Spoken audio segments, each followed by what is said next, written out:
आज से कुछ साल पहले पाकिस्तान टेलीविजन इंडस्ट्री का एक बहुत बड़ा ड्रामा कराची में शूट होने जा रहा था। उसमें बड़े बड़े अदाकार थे। उस कास्ट में हमारी बेगम साहिबा भी थी। खैर, एक लोकेशन डिसाइड की गई जो कि उनका घर दिखाया गया। जो कहानी थी ड्रामे की वो भी जो है कुछ सुपरनैचुरल, कम दिमागी मसले मसाइल के ऊपर वो पूरा ड्रामा था। जो घर उसके लिए ढूंढा गया शूट करने के लिए वो वाक़या था मोहम्मद अली सोसाइटी में, यानी कि अगर आप समझे कारसाज रोड के बिल्कुल ही करीब में। ड्रामे की शुरुआत हुई, शूटिंग्स होना शुरू हुई, एक के बाद एक अदाकार आते, देर रात तक शूट होती। ऑब्वियसली क्योंकि वो ड्रामा एक तो इस नौयत का था कि ज्यादातर रात में शूट होती थी, और दूसरा ये कि अमूमन रिकॉर्डिंग्स, शूटिंग्स जो हैं वो देर तक होती हैं। खैर, उस जगह पे कम से कम 3-4 महीने का काम था।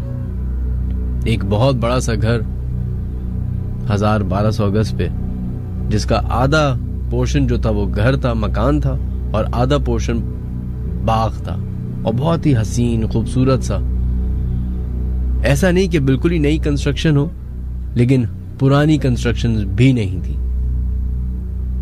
मेरा भी उधर आना जाना लगा रहता था, कभी बेगम को लेने के लिए, कभी दोस्तों से मिलने के लिए। वहाँ उस ड्रामे के राइटर मेरे बड़े अच्छे दोस्त हैं, डायरेक्टर बड़े अच्छे दोस्त हैं, फिर उसमें जो अदाकार थे वो भी मेरे अच्छे दोस्त थे। तो एक फैमिली रियूनियन टाइप की चीज हो जाया करती थी। तो जब भी मैं उधर जाता था तो मुझे एक क्लियरली चीज सामने नजर आती थी कि सारे जो क्रू मेंबर्स थे, एक्टर्स थे, वो एक जगह पे एक साथ होते थे। कभी भी कोई ऐसा नहीं होता था कि अकेला कहीं कमरे में बैठा हो या इधर उधर हो। तो मुझे वो होता था कि यार ये कैसा बड़ा, मतलब बड़ी अच्छी दोस्ती वाली चल रही है कि सब एक साथ खड़े होते हैं, एक साथ बैठे होते हैं। थोड़े दिन के बाद वहां की कहानियां खुलना शुरू। कहानियां किस तरह? छोटे छोटे वाकयात कि चीजें गायब होना शुरू हो गई। लाइट स्टैंड जो है वो एक्टर्स पे गिरने लग गए, कैमरा खराब होने लग गया, साउंड रिकॉर्ड हुई है लेकिन वो रिकॉर्ड नहीं हुई। ये वो टेक्निकल ग्लिचेस थे जो कि हम अमूमन शूटिंग के दौरान हमें देखने को मिलते थे। तो आपका ध्यान जो है उस जगह जाता नहीं है। फिर वाकयात में थोड़ी सी तेजी आई। अब शुरुआत ऐसी हुई कि एक दिन डायरेक्टर साहब जो है वो एक बहुत ही मुश्किल सीन था जिसको डायरेक्ट करने के लिए डायरेक्टर ने सोचा क्यों ना मैं छत पे जाके बैठूं जरा कोने पे और थोड़ा सा टाइम दूं सीन को और समझूं कि किस तरीके से इसको शूट किया जा सकता है, डायरेक्ट किया जा सकता है। तो वो छत पे जाके बैठ गए। अभी वो छत पे बैठे हुए ही थे और सीन के बार बार वो पढ़ रहे थे कि उनको हमारी बेगम साहिबा की आवाज आई। कहते हैं मैं इतना सीन में गुम था कि मैंने पीछे पलट के नहीं देखा, लेकिन कहते हैं कि मुझे क्लियर आवाज आई है, सना आई है, और सना ने कहा है कि आप अब आ जाएं क्योंकि बाकी सब भी इंतजार कर रहे हैं और हमें देर हो रही है, जल्दी से कर लें सीन।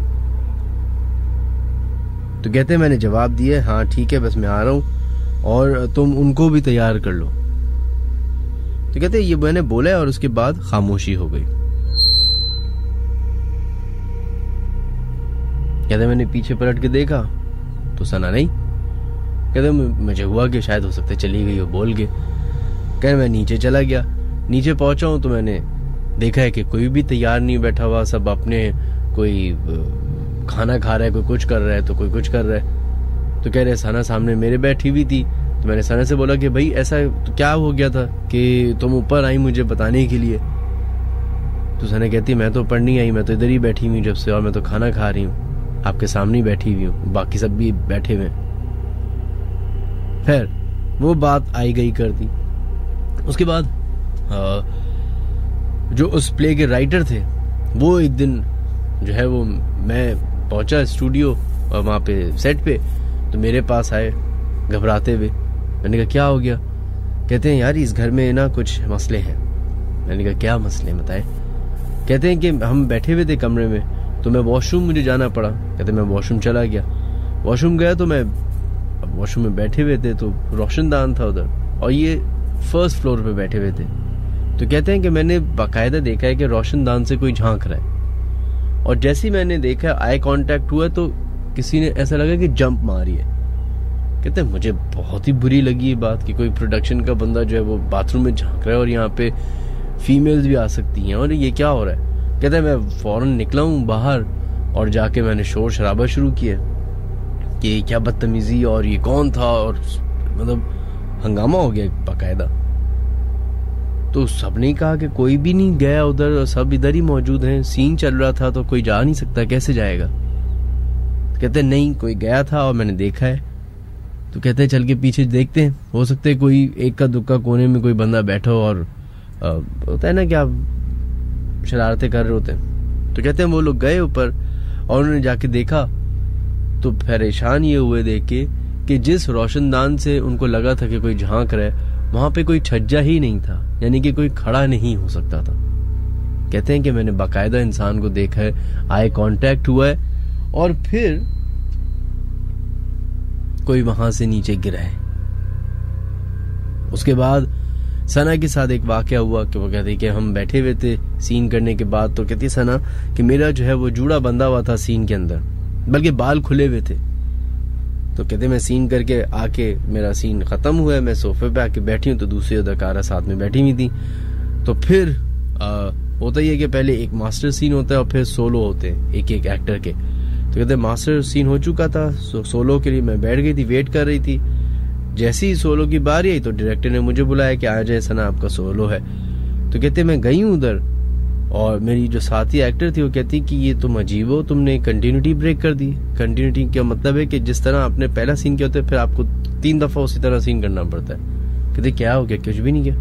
कह रहे तुम्हारे सीन में बाल खुले हुए थे? कहते हाँ खुले हुए थे। कहते अब तो बंद हुए में, अभी मतलब वो चुटिया बंदी हुई है। वो पीछे पलट के देखती है तो वो उसके बालों में बाकायदा नॉट्स बंदी हुई, चुटिया बंदी हुई। तो वो परेशान हो जाते कि ये क्या हुआ, अभी तो बाल खुले हुए तो मैं यहीं बैठी हुई थी। उसके बाद बाकायदा शुरुआत हुई, वो जो भी एंटिटी थी उसका दिखना वहां शुरू हुआ। कभी कैमरामैन को दिखता, कभी डायरेक्टर्स को दिखता, कभी एक्टर्स को दिखता। बात उधर तक पहुंच गई कि टीम ने बैठ के डिसाइड किया कि ये शूटिंग नहीं हो सकती क्योंकि मामलात हाथ से निकलते जा रहे हैं। तो फिर उस घर की ओनर को बुलाया गया। जब ओनर आई तो उनसे ये सारी बातें की गई, शेयर किया गया कि भाई ऐसा हो रहा है, यूं हो रहा है, और हमने तो आपको 3-4 महीने के लिए घर बुक किया हुआ है, यहाँ तो ये काम करना मुश्किल हो रहा है। तो अब जो ओनर ने जवाब दिया वो इंटरेस्टिंग था। वो कहता है कि आप फिक्र ना करें, यहाँ ऐसा होता है। कहते फिक्र ना करें ऐसा होता है, क्या मतलब भाई? कहते मेरा बेटा था, उसका इंतकाल कनाडा में हुआ था एक रोड एक्सीडेंट में। मेरा बेटा इस घर में मुझसे मिलने आता है और ये मेरा बेटा ही है। जब ये बात की गई तो सब अजीब से हो गए कि ये क्या बात हुई कि एक शख्स जिसका इंतकाल कनाडा में हुआ, एक्सीडेंट वहां हुआ है, वहां दफनाया गया, यहाँ पे आ रहा है और ये क्या? तो होता है ना, आप वो करना शुरू करते हैं कि नहीं ऐसा नहीं है, ये आंटी का दिमाग खराब है कुछ। तो फिर आंटी से जरा रेजिस्ट करके बात की गई कि ये बेकार की बातें मत करें, असल कहानी बताएं। कह रहे असल कहानी यही है, मेरा बेटा है, वो आता है मुझसे मिलने, वो इधर ही रहता है। और अगर आपको यकीन नहीं आता तो मैं आपको उसकी तस्वीर दिखाती हूँ। जिसने उस चीज को देखा है, उस मखलूक को देखा है, वो पहचान जाएंगे। जब उन्होंने अपनी बेटी की तस्वीर दिखाई तो डायरेक्टर, एक्टर्स, राइटर, जिसने उस मखलूक को देखा था घर में, सब ने इस बात की यकीन दहानी कराई कि ये वही शख्स है। वो घर अब टूट चुका है। उस घर में मैंने भी एक ड्रामा शूट किया था। उस वक्त भी हम ऐसा, लेकिन हमारे बड़े छोटे छोटे से इश्यूज होते थे। उसके बाद उस घर को तोड़ दिया गया। हालांकि उन आंटी का कहना यह था कि मैं अपनी 4-5 प्रॉपर्टीज बेच दूंगी सिवाय इस घर के, क्योंकि इसमें मेरा बेटा मुझसे मिलने आता है।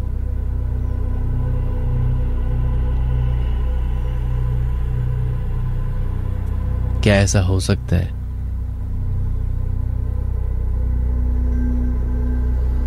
मुझे इस बात पे शक इसलिए है और 50-50 डाउट इसलिए है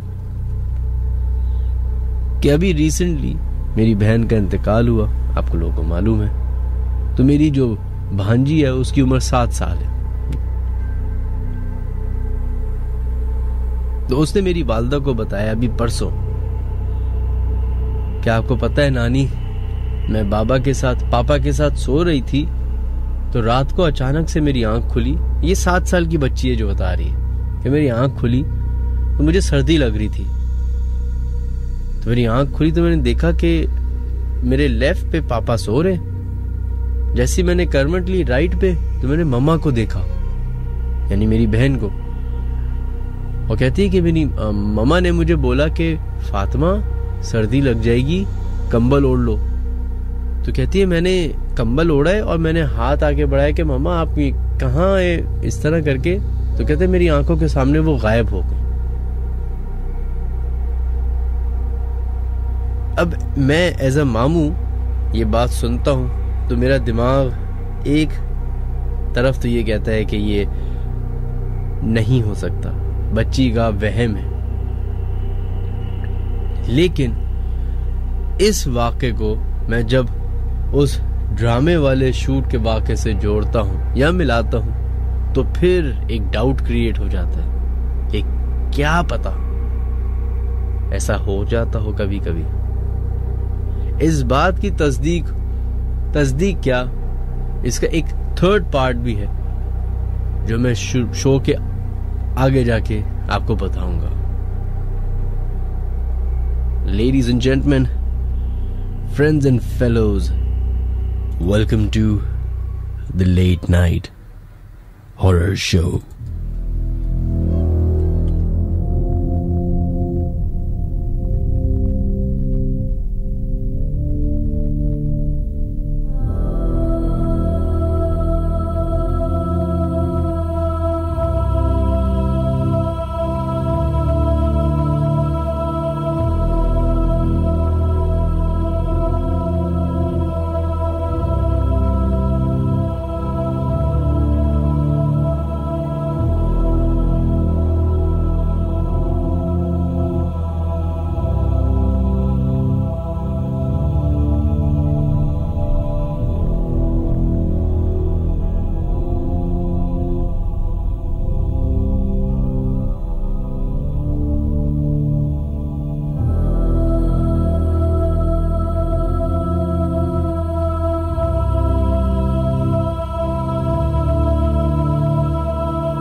welcome to the late night horror show ladies and gentleman. मेरा नाम है मिनहाज अली अस्करी। तमाम सुनने वालों को अस्सलाम वालेकुम। हमारे शो में शामिल होने का आज सिर्फ 2 तरीके हैं। एक, वो तमाम लोग जो हमें SMS कर सकते हैं, जो हमें सुन रहे हैं अभी, चाहे कराची में हो चाहे कहीं पे भी हो, वो अपनी हाजिरी लगाएं, बताएं कि आप हमारा प्रोग्राम सुन रहे हैं। अपने मोबाइल की क्रिएट मैसेज या न्यू मैसेज में जाएं, उधर लिखें KHI, स्पेस दीजिए, अपना नाम लिखिए और अपनी हाजिरी के साथ भेज दें 6278 पे। इसके अलावा अगर आप लोग हमें अपने वाक़यात, अपने साथ हुए हुए वाक़यात शेयर करना चाहते हैं हमसे, तो आप मुझे ईमेल कर सकते हो official.minhajaliaskari@gmail.com पे, या फिर अगर आप अपनी आवाज़ में हमें रिकॉर्ड करके भेजना चाहते हैं तब भी वो कर सकते हैं, और रिकॉर्ड करने के बाद वो वॉइस नोट आप मुझे ईमेल कर दें official.minhajaliaskari@gmail.com पे। इसके अलावा आप लोग हमारा शो अभी फेसबुक लाइव पे सुन सकते हैं। कुछ आवाज़ का शायद मसला हो रहा है, कम आ रही है, रियली कम आ रही है, ऐसा कैसे हो सकता है? यहाँ से तो सब सही है भाई। खैर, ये एक बात का मसला है, लेकिन सबसे इम्पोर्टेंट तरीन चीज़ है हमारा यूट्यूब चैनल आप सब्सक्राइब कीजिए जाके फ़ौरन, www.youtube.com/minhajaliaskari। वो इसलिए क्योंकि किसी जगह पे हमारी आवाज़ आ रही होगी, किसी जगह पे आवाज़ नहीं आ रही होगी, कहीं ख़राब आ रही होगी, कुछ हो रहा होगा, कुछ हो रहा होगा। यूट्यूब एक ऐसी जगह है जहाँ पे आपको ये सारे मसले मसाइल आपके ख़त्म हो जाएंगे, और आपको शो ख़त्म होने के बाद कल रात 12 बजे पूरी एपिसोड वहाँ पे ऑन एयर मिलेगी। तो इन केस आप हमारा प्रोग्राम नहीं सुन पा रहे थर्सडे की वजह से, कल सुबह आपको जॉब पे जाना है, उसकी वजह से स्कूल जाना है, कॉलेज जाना है, तो आप फ्राइडे की रात 12 बजे हमारे ऑफिशियल यूट्यूब चैनल पे पूरा शो लाइव सुन सकेंगे।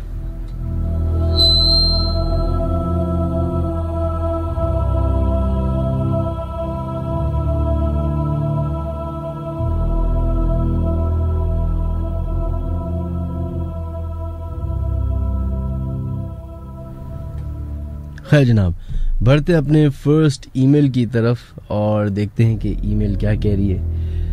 अस्सलाम वालेकुम मिनहाज, ये वाक़या मुल्तान का है जहाँ मेरी खाला रहती है। ये वाक़या मेरे खालू का है और सब वाक़यात उनकी शादी से पहले स्टार्ट हुए थे और आज तक टिल डेट हो रहे हैं। शादी से पहले जब मेरे खालू टीनेज में थे तब उनकी वालदा का इंतकाल हो गया था। चूंकि मेरे खालू सबसे छोटे थे और अपनी अम्मी से बेहद प्यार करते थे और उनके लाडले थे, तो वो बहुत डिप्रेशन में चले गए। वो पूरा दिन अम्मी की कब्र पे गुजार देते थे, फातिहा खानी करते और रोते रहते वहां पे। एक ऐसा ही दिन जब कब्रिस्तान से घर वापस आए तो उनकी तबीयत बहुत खराब हो गई। 2-3 दिन बाद तबीयत बेहतर हो गई। एक दिन जब रात में उनकी आंख खुली, उनको ऐसा लगा जैसे किसी ने उनका नाम लेकर पुकारा है। आंख खोलकर देखा तो उनको घर के सहन में एक औरत नजर आई जो कि बहुत खूबसूरत थी और मुसलसल उनको घूर रही थी। मेरे खालू ने आंखें बंद की और आयतुल कुर्सी पढ़कर सो गए। सुबह जब उठे तो ख्वाब समझ के इग्नोर कर दिया, लेकिन अब ये हर रात होने लगा। कभी वो लड़की दूर नजर आती, कभी करीब, कभी कभार खालू की आंख खुलती तो बिल्कुल उनकी चारपाई के पास बैठी होती। जब ये सब बढ़ने लगा तो खालू ने इसका जिक्र अपने वालिद साहब से किया। उनके वालिद जो कि थोड़ा बहुत दम दुरूद करते थे, उन्होंने भी बहुत थोड़ी पढ़ाई वगैरह की मगर कुछ असर ना हुआ। वक्त गुजरने के साथ साथ अब खालू के साथ बातें भी करने लगी थी, जिससे पता लगा कि वो जो भी चीज थी हमारे खालू पे आशिक हो गई थी। मेरे खालू का ताल्लुक चूंकि कश्मीर से है, इसलिए अपनी जवानी में वो बहुत खूबसूरत भी थे। वो रात भर खालू की चारपाई के आसपास घूमती रहती। वाकयात में शिद्दत उस वक्त आई जब मेरे खालू की शादी जब मेरी खाला से हुई। अक्सर जब वो सो के उठते थे तो उनके जिस्म पर जख्मों के निशान होते थे। घर की चीजें खुद ब खुद गिर जाती थी और खालू को इस तरह पजेस करती थी कि खालू घंटों तक मुंह नीचे करके उससे बातें करते रहते। खाला को शादी के बाद जब इस बात का इल्म हुआ तो वो बहुत डर गई। एक दिन इन बढ़ते वाकयात से तंग आकर खाला ने गुस्से में उस चीज को बहुत बुरा भला कहा। उसके कुछ देर बाद ही खाला की गर्दन को किसी ने बहुत जोर से दबाया मगर कोई नजर नहीं आ रहा था। उनकी चीखें सुन के उनके ससुर ने उन पर दम दुरूद किया तो खाला की सांस में सांस आई। इस वाक़े के बाद खाला ने कुछ कहना ही छोड़ दिया था। वक्त गुजरा, खाला के बच्चे भी बड़े हो गए, लेकिन ये वाक़या होते रहते थे। उनके बच्चों को भी इस चीज का इल्म था और कभी दूसरे घर वालों को भी वो चीज नजर आ जाती थी। बहुत लोगों से इलाज करवाया, लेकिन सब ने यही बोला कि ये जो भी चीज है हमारे बस से बाहर है। खैर, मुलाजमत के सिलसिले में खालू का सऊदीया जाना हुआ, जहां उनको उम्रे की सादत भी हुई। उम्रा करने के बाद खालू का कहना था कि अब वो चीज नजर नहीं आती। 2 साल सऊदीया गुजारने के बाद जब वो वापस मुल्तान शिफ्ट हुए तो कुछ दिन तो सुकून के गुजरे, मगर उसके बाद फिर वही वाकयात होना शुरू हो गए। अब पिछले 3 साल से खालू का कहना है कि उनको एक एंटिटी नजर आने लगी है जो बहुत ही खौफनाक शक्ल की है, और वो इतनी खतरनाक चीज है कि अगर उनके घर में कोई भी उसका जिक्र करता है तो वो फौरन अपने होने का एहसास दिलाती है। कभी गुर्राने की आवाज आती है, कभी चीजें टूटने की आवाज आती है। एक दिन खाला खाना बना रही थी, किचन में बैठ के रोटियां बना रही थी, तो उनको ऐसा लगा कि कोई दरवाजे के अंदर झांक रहा है। उन्होंने जब दरवाजे की तरफ देखा तो बहुत ही खतरनाक शक्ल की औरत दूर से झांक रही थी। खाला को उसको देखकर सकते में आ गई। वो तकरीबन 10-15 सेकंड तक खाला को घूरती रही और फिर गायब हो गई।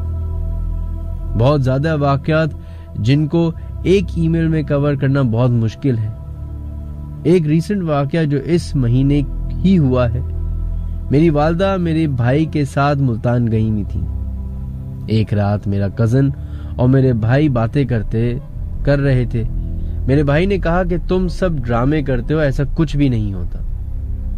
तो मेरे कजन ने कहा कि छत पर चलते हैं, फिर पता चल जाएगा तुम्हें।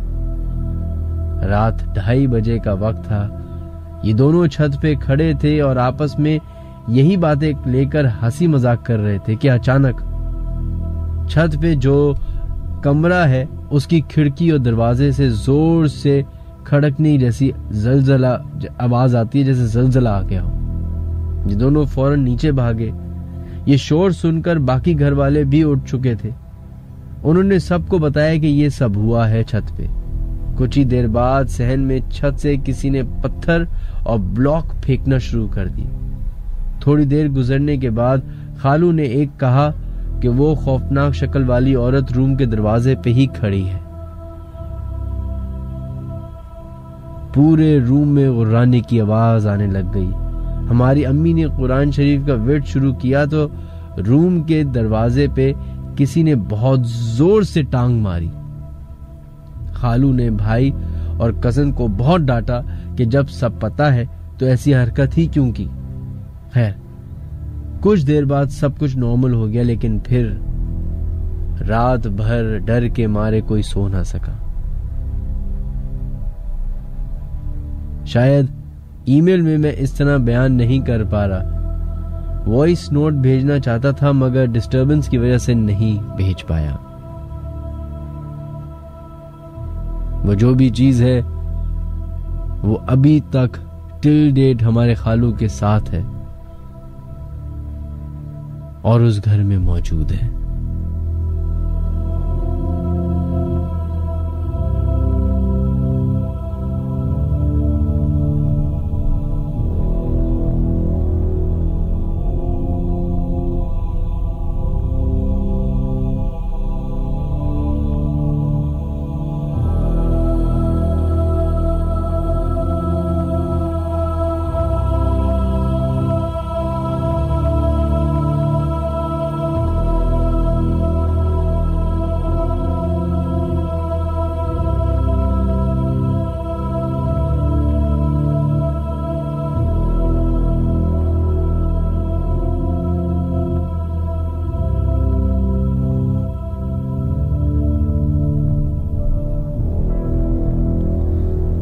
चलो जनाब, बहुत बहुत शुक्रिया।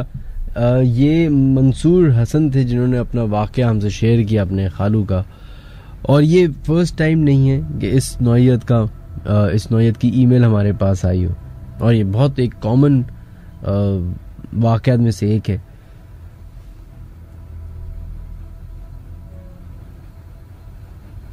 खैर, आज के शो में क्योंकि हमारी टेलीफोन लाइंस जो हैं वो अभी अब तक सही नहीं हो पाई और हमारी टेक्निकल टीम जो है बेचारी वो करने की कोशिश कर रही है।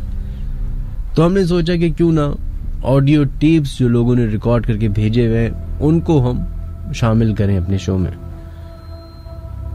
फिर एक और चीज हम अपने शो में शामिल कर रहे हैं कि हम अपने शो को जो रेडियो पे होता है और यूट्यूब पे होता है उसको थोड़ा सा मिक्स करने की कोशिश कर रहे हैं।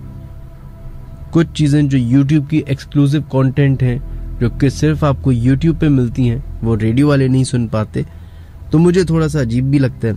तो क्यों ना मैंने सोचा कि एक सेगमेंट बनाया जाए कि जिसमें जो यूट्यूब पे जो लोग अपने वाकयात खुद भेजते हैं और हम वहाँ यूट्यूब पे लगाते हैं टेप्स के नाम से, उनमें जो भी अच्छे टेप्स होंगे यानी कि जिनके ज्यादा नंबर्स आए हुए या जिनको लोगों ने ज्यादा पसंद किया हुआ है उनको अपने शो में भी शामिल करेंगे, क्योंकि यूजुअली मैं वो टेप्स शो में नहीं डालता।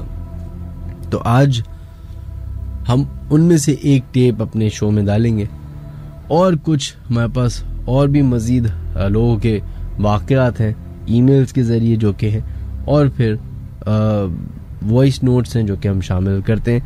आई थिंक सबसे पहली जो वॉइस नोट है वो मैं शामिल करता हूँ। देखते हैं कि ये जो ईमेल है, ये वॉइस नोट है, ये हमसे क्या शेयर किया है अपना वाकया। मिनहाज भाई अस्सलाम वालेकुम, मैं करंगी से बात कर रहा हूँ। मेरा नाम फरदान है, मैं आपका बहुत बड़ा फ़ैन हूँ। मैं आपके साथ अपना एक वाक़या पेश करना चाहता हूँ जो मेरे साथ हुआ। दरअसल हम लोग फ़िशिंग पे जाते हैं, शिकार पे। आपने देखा होगा डिफेंस पे DHA वालों का फ़िल्टर प्लांट लगा हुआ है वहाँ, जो काफ़ी अरसे से बंद है। वहाँ पे सिक्योरिटी गार्ड होते हैं, वो रात में किसी को इंटर नहीं होने देते उसके हुदूद में, फ़िल्टर प्लांट के। उसके फ़िल्टर प्लांट बहुत बड़ा है, वो DHA वालों का है, जो DHA में पानी सप्लाई किया जाता था। हम तो अपने शौक़ के चक्कर में जाते थे वहाँ, फ़िशिंग के चक्कर में। तो हमारे साथ एक दफ़ा ये हुआ कि हम दोस्त यार भी हमारे साथ थे, हम तो वहाँ जाते आते थे क्योंकि वहाँ ज़्यादातर लोग आते नहीं थे। तो हम वहाँ अपने फ़िशिंग के चक्कर में गए शिकार पे। अब होता हमारे साथ कुछ यूँ है, हम वहाँ जाते हैं, रात का टाइम, सन्नाटा। अब हमारी जो रूटीन थी, हम जहाँ गाड़ी पार्क करते थे वहीं फ़िल्टर प्लांट के पास हमने वहीं गाड़ी पार्क करी। वहाँ किसी की बाइक नहीं खड़ी हुई थी। उस दिन था संडे का, सैटरडे की नाइट थी। अब हम वहाँ पे बाइक पार्क करके, हम 3 बाइकें थी हमारी। अब हम लोग छुपते, गार्ड जो है वो वहाँ पे आने से मना करता था। अब हमें तो पता नहीं था उस जगह का कि बंद है वो फ़िल्टर प्लांट, तो ये तो पता था हमें, लेकिन ये नहीं पता था कि वहाँ का आखिर मसला क्या है जो ये लोग गार्ड रुकने नहीं देते। अब हम लोग अपने शिकार के लिए हम छुपते हुए वहाँ दो दरिया पे छुपते हुए हम लोग चले गए। अब जाके हम बैठे, हम लोग शिकार करने लग गए। अब थोड़ी देर में पीछे से गार्ड आ गया। वो राउंड पे आते हैं चेक करने के लिए। अब वो चेक करते हुए आए। अब उन्होंने हमें देख लिया। अब उन्होंने टॉर्च मार के हमें बाहर बुलाया। हम गए उनके पास, तो उन्होंने हमें वहाँ से भगा दिया। अब उन्होंने ये करा कि हम जिस रास्ते से आए थे उन्होंने हमें उस रास्ते से नहीं जाने दिया हमारी, क्योंकि बाइकें भी वहीं पार्क थी। अब हमें भेज दिया वो बहुत आगे से, नहीं आप उधर से नहीं जाएं, आप इधर से जाएं। अब हम लोग चले गए। हमने बोला यार गाड़ियाँ बहुत दूर पार्क है हमारी, हम कैसे जाएंगे। अब हमें वापस आना पड़ेगा घूम के रोड से, होटलों के पास से। अब हमने बोला चलो, ये सुन भी नहीं रहे थे गार्ड हमारी, हम बोल रहे हैं तो मना कर रहे हैं। अब हम चले गए। अब हम वहाँ से निकल तो गए, उन्होंने हमें निकाल दिया कि अब मत आना यहाँ पे, हम चले गए वहाँ से। अब हमारी बाइक बहुत दूर, समझ लें इतना लगा लें 3-4 किलोमीटर दूर हमारी बाइक। अब हम 4-6 बंदे, अब हम पैदल पैदल पैदल पैदल चले जा रहे हैं। ना वहाँ कोई बंदा, ना कोई मोटरसाइकिल वाला, सन्नाटा, वह कुत्ते भौंक रहे। और हम लोगों ने हाथों में डंडियाँ उठा ली कि कुत्ते हमारे पास ना आ जाएं। हमारे हाथों में बैग थे। अब हम चलते जा रहे हैं बाइकों की तरफ। अब थोड़ी देर में मिनाज भाई ऐसा होता है कि कोई वहाँ सन्नाटा, बिल्कुल अंधेरा। अब थोड़ी सी आगे फ्लैट बने हुए हैं, वो कंपनी है, पता नहीं मुझे, आई नो अब वो कंपनी है क्या है। अब वो बहुत दूर थी, वो उसकी हुदूद तलक रोशनी थी उसकी। अब हम चलते जा रहे हैं अपनी गाड़ी के चक्कर में, गाड़ी लेके फिर हम लोग दूसरी जगह जाएं। अब हम गए, चलते जा रहे हैं। थोड़ी देर में ना पीछे से ऐसा लग रहा है कोई हमारे पीछे पीछे चल रहा है। हम लोग हंसी मजाक करते हुए चल रहे हैं, लग रहा सबको है लेकिन कोई किसी को बोल नहीं रहा, सब अपने मस्तियों में चल रहे थे हम। थोड़ी देर में ऐसा होता है कि जैसे कोई तेज़ कदमों से हमारे पीछे पीछे भागता हुआ आ रहा है। अब हमने पीछे पलट के देखा तो कोई नहीं। अब फिर हम खामोशी से चलते हुए जा रहे हैं। फिर एक हमारे दोस्त ने फिर हंसी मजाक शुरू कर दिया, फिर सब लग गए हंसी मजाक में। ऐसे होते होते होते हम लोग अभी बहुत दूर थे बाइक से। थोड़ी देर में झुनझुनों की आवाज़ आना शुरू हो गई पीछे से। झुनझुने बजते जैसे कोई चल रहा है। पहले स्लो स्लो आवाज़ आ रही, फिर एकदम तेज़ हो गई आवाज़। अब हम परेशान, ये आवाज़ कैसी है एकदम। हमने वो भी सुन के, हमने डर तो लगा हमें उस वक्त, लेकिन हम वो सुन के खामोश। अब हमने बोला कि था क्या, हमारे पीछे तो कोई है ही नहीं, ना हमारे इधर ना उधर। अब हम 6 बंदे ही, हम चलते जा रहे हैं, लेकिन आवाज़ कहाँ से आई। अब पढ़ना, हम लोग दुरूद शरीफ वगैरह पढ़ना, आयतुल कुर्सी पढ़ना शुरू कर दिए।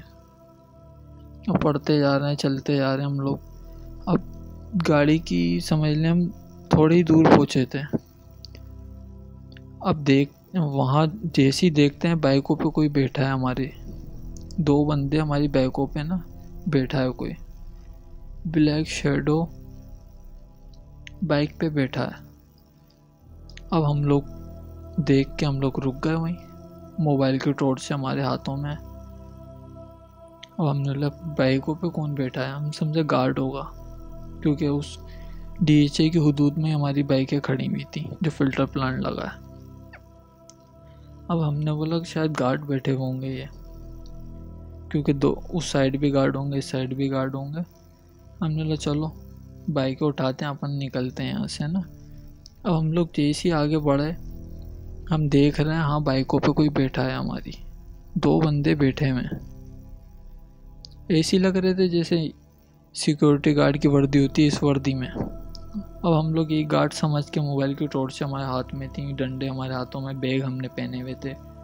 जब चलते जा रहे हैं हम लोग, अब थोड़ी देर में ना आवाज़ आती है हमारे पीछे से कि कहाँ जा रहे हो। हम पीछे मुड़ के वो देखते हैं, हमारा आवाज़ को किसने दी है ये। अब पीछे देखते हैं कोई नहीं। अब हमारा एक उसमें से दोस्त था, वो डरपोक था। अब वो भागा। अब हम उसको देख के हमने बोला इसको क्या हो गया। वो जैसे ही भागा, हम लोग बाइक की तरफ भागा, हम भी भागे। हमने बोला अल्लाह खैर करे, इसको क्या हो गया एकदम। हम लोग भी भागे सारे। अब जैसे हम मिनाज भाई बाइक की तरफ भागते हैं, उस पे हमें 2 बंदे दिख रहे थे बैठे हुए, हम सबको दिख रहे हैं। अब बाइक की तरफ जैसे हम भागते हैं, ना कोई गार्ड है ना कोई है, बाइक है हमारी वैसी की वैसी खड़ी में, ना बाइकों पे कोई बैठा हुआ है। मिनाज भाई ऐसा लगा, सबने देखा है कि बाइक पे कोई बैठा है। अब हम लोग बाइकों की तरफ जैसे ही भागते हैं, हम आगे पीछे पत्थरों की तरफ सब जगह देखते हैं, सिक्योरिटी गार्ड है। हम उससे पूछे हैं, कोई आवाज़ें दे रहा हमारे पीछे लगा हुआ है, हम उसको जैसे मदद के लिए बोलें, लेकिन ना वहाँ गार्ड मिला, ना बाइकों पे बंदे जो बैठे हमें दिख रहे थे वो दिखे, जिसने हमें आवाज़ दी ना वो दिखे। बस हम लोगों ने आयतल कुर्सी पढ़ते रहे, हमने बाइकें स्टार्ट करी हैं और हम वहाँ से निकले। सबके समझ लें मिनाज भाई ऐसे हो गए थे, दिमाग के भारी हो गए थे सबके, किसी को कुछ समझ नहीं आ रहा। सब समझे, एक कैसे बताऊँ मैं आपको, एक भारीपन जो होता है ना वो तारी हो गया था सब पे। मिनाज भाई उसमें से जो हमारा बंदा भागा था आवाज़ सुनते ही, वो 2 दिन तक बेड रेस्ट पे था, उसको इतना तेज़ बुखार चढ़ गया था। उस बंदे ने तो कान पकड़ लिए थे कि अब नहीं जाऊंगा मैं तुम लोगों के साथ। अल्लाह ने हमें बचाया। जो भी चीज़ थी, जो भी एंटिटी थी वहाँ पे, बहुत ख़तरनाक कह लें क्या थी वो, ना वो नज़र आ रही थी, बस वो अपनी प्रेजेंस फील करा रही थी हमें। वो DHA फ़िल्टर अब हमें मालूम नहीं था, बस वो रात का क्या सीन है वहाँ का, ना वो अब गार्ड मिलते हैं हमें। अब भी जाते हैं तो सिर्फ हम दिन ही दिन में जाते हैं कि मगरिब होती है वहाँ से सब चले जाते हैं। बस मिनाज भाई मेरी जो स्टोरी यही थी।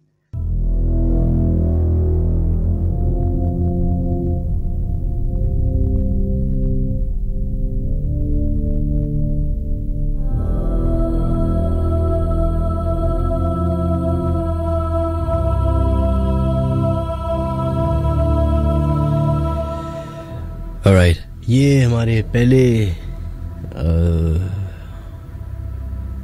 वॉइस नोट था जो कि हमें भेजा फर्दर ने, और उन्होंने बताया डिफेंस में वाक़े फिल्टर प्लांट की तरफ उनके साथ ये एक इंसिडेंट हुआ।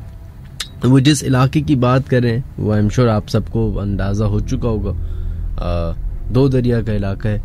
वहाँ वैसी कोई आबादी तो है नहीं, एक अपार्टमेंट्स बने इमार के अब, जहाँ पे बस वही एक है, और फिर बहुत दूर जाके जो है वो क्रीक विस्ता बना हुआ है, और इनके बीच में 4-5 रेस्टोरेंट्स हैं, दैट्स इट। तो कोई आबादी नहीं है।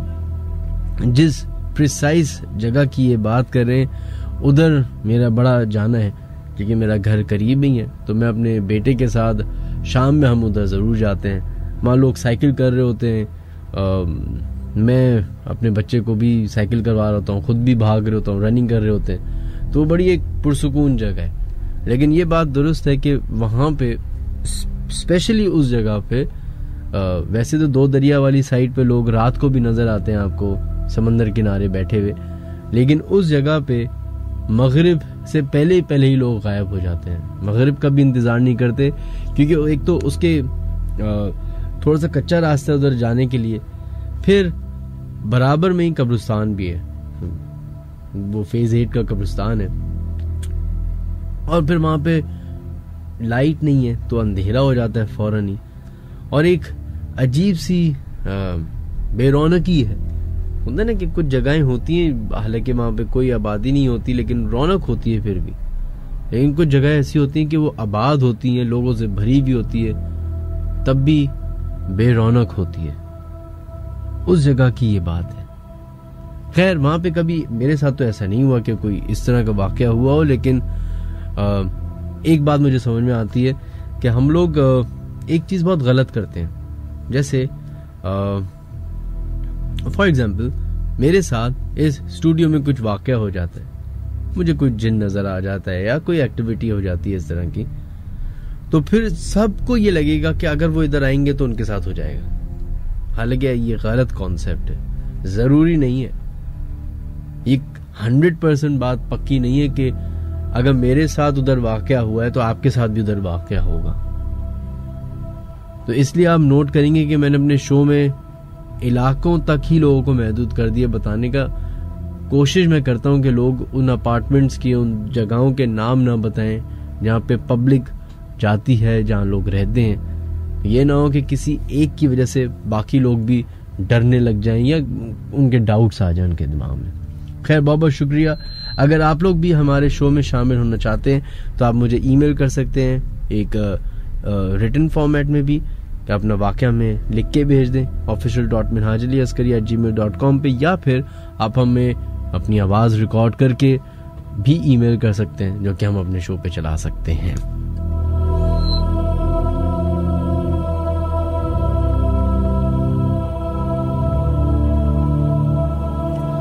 जल्दी से उन लोगों के नाम शामिल कर लेते हैं जो अपने हमारे शो में लोग शामिल हुए हैं, जो हमारा प्रोग्राम सुन रहे हैं। अस्सलाम वालेकुम Minhaj, hope you are fine and in good spirits. Please discuss the mysterious stories of hilltop hotel near Firozabad थाना।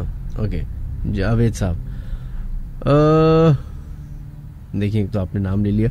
खैर वो एक मैं हिलटॉप का तो नहीं, लेकिन मैं वो फिरोजाबाद थाने का एक वाकया बता चुका हूँ, पहले भी 2-3 दफा बता चुका हूँ। मैं थोड़ी देर में बता दूंगा दोबारा से। वो बड़ा एक इंटरेस्टिंग वाकया है और मेरे ख़ानदान का है, और उस वाकये में मेरे ख़ानदान के एक फ़र्द की डेथ हो गई थी।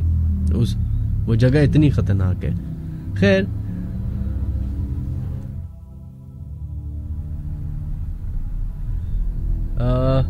फैज़ान अब्बासी जो है वो हमारा प्रोग्राम सुन रहे हैं, thank you so much Faizan. इसके अलावा खान सैयद हमारा प्रोग्राम सुन रहे हैं, बहुत बहुत शुक्रिया। Abdullah, thank you so much. कंदील, थैंक यू। एहसास, जोहेब अब्बास, अनीक, महानूर, हिना बतूल, मेदी रजा, बिनते हसन, शो है 1 साल से सुन रहा हूँ, बहुत बहुत शुक्रिया। एम खान 410 से मैसेज करें, थैंक यू। राशिद, बहुत बहुत शुक्रिया आपका। Suzanne Francis as usual regular listener. Maria Huma, बहुत बहुत शुक्रिया। आप मेरी नंद हर वक्त सास के कान भरती हैं, इसलिए ऐसा कर दिया वैसा कर दिया। ऐसा कुछ भी नहीं है, मैं अपने रूम में रहती हूँ। 5000 मंदी मिसिंग पार्ट। ये क्या है, समझ नहीं आया मुझे ये वाकया। खैर बढ़ते हैं अपनी नेक्स्ट ईमेल की तरफ, जो कि देखते हैं हमें किसने भेजी है। चले, shared by my brother in law. सलाम, मेरा नाम काशिफ है and I am living in UAE since 2010। दरअसल बात कुछ यूं है कि मेरी शादी 2010 में हुई और मुझे यूएई आए तकरीबन 3 महीने ही हुए थे और शादी हो गई। शादी के बाद बेगम के साथ दुबई शिफ्ट हो गया। दुबई कुछ आइडिया नहीं था और मशवरा देने वाले दोस्त भी अजीब थे। खैर किसी ने कहा कि यहाँ शिफ्ट हो जाओ, किसी ने कहा वहां शिफ्ट हो जाओ। फिर एक ऑफिस कोलीग ने कहा कि तुम इंटरनेशनल सिटी, जो कि दुबई में न्यू मूवर्स के लिए बड़ी सेफ है, यानी अफोर्डेबल जगह है, वहां शिफ्ट हो जाओ। हम लोगों ने वहां एक स्टूडियो अपार्टमेंट ले लिया और शिफ्ट हो गए।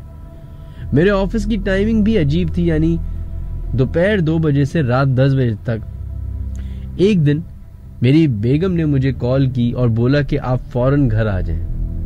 वो टाइम मगरिब का था और नॉर्मली मैं ऑफिस 3 बजे पहुंचता था, तो इतनी जल्दी ऑफिस से निकलना और वो भी नई जॉब से मुझे सही नहीं लग रहा था। मैंने अपनी बेगम को कहा कि हुआ क्या है। बेगम ने कहा कि बस फौरन घर आ जाएं, मुझे बहुत डर लग रहा है, इस घर में कोई मसला है। मैं अभी नहीं बता सकती। खैर मैंने हाफ डे लिया और फौरन घर पहुंचा तो देखा बेगम बहुत डरी हुई थी, कह रही थी कि इस घर में कोई मसला है। पूछने पे बताया कि वाइफ शावर लेने के बाद ड्रेसिंग टेबल पे बैठी हुई थी और मगरिब का टाइम था। इतने में अचानक उसे ऐसा लगा कि कोई उसके पीछे खड़ा है। पहले तो वो ये समझी कि शायद ये शैडो है, उसका वहम है, मगर जब उसने मिरर के थ्रू देखा तो उसके पीछे एक औरत खड़ी हुई थी और उसे देख रही थी। मैं इन सब बातों पे बिलीव नहीं करता था। मैंने बेगम को दिलासा दिया और कहा कि शायद तुम नींद में होगी, ये तुम्हारा वहम होगा, फलाना फलाना, मगर मेरी बेगम कसमें खाने लगी। खैर जैसे तैसे करके मैंने वो रात गुजारी। नेक्स्ट डे मेरे ड्राइवर एक था जो डेली मुझे पिक एंड ड्रॉप करता था, उसका नाम शहबाज था और उसी अपार्टमेंट में वो रहता था। मैंने उससे ये जिक्र किया तो उसने मुझे कहा कि आपकी वाइफ सही कह रही हैं, क्योंकि उसकी बेगम के साथ भी कुछ इसी तरह के वाकयात पेश आते हैं, यानी सेम पैरानॉर्मल एक्टिविटीज एक्सपीरियंस करती है। फिर मुझे उसने अपना किस्सा सुनाया कि उसकी बेगम विजिट वीजा पे आई हुई थी। वो लोग रात में बेड पे लेटे हुए मूवी देख रहे थे, लाइट्स ऑफ थी, सिर्फ टीवी की लाइट सी रोशनी हो रही थी। उसकी वाइफ ने जैसे ही शहबाज की तरफ देखा तो अचानक टीवी की लाइट की रोशनी में उसे एक औरत शहबाज के बराबर में खड़ी हुई दिखाई देने लगी, जिसके लंबे बाल थे, जो चेहरा छुपाए हुए थी। उसकी वाइफ चीख मार कर घर से बाहर निकल गई, रोने लगी और इतना डर गई कि नेक्स्ट डे ही पाकिस्तान वापस चली गई।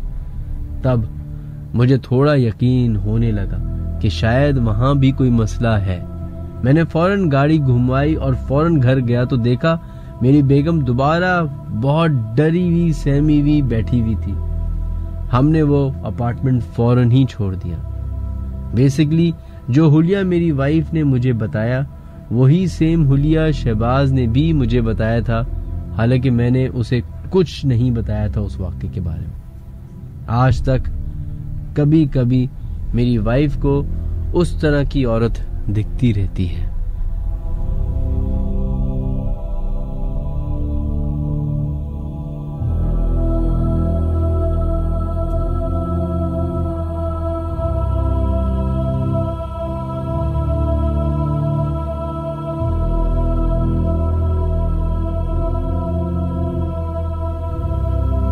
चलें जनाब, बहुत बहुत शुक्रिया।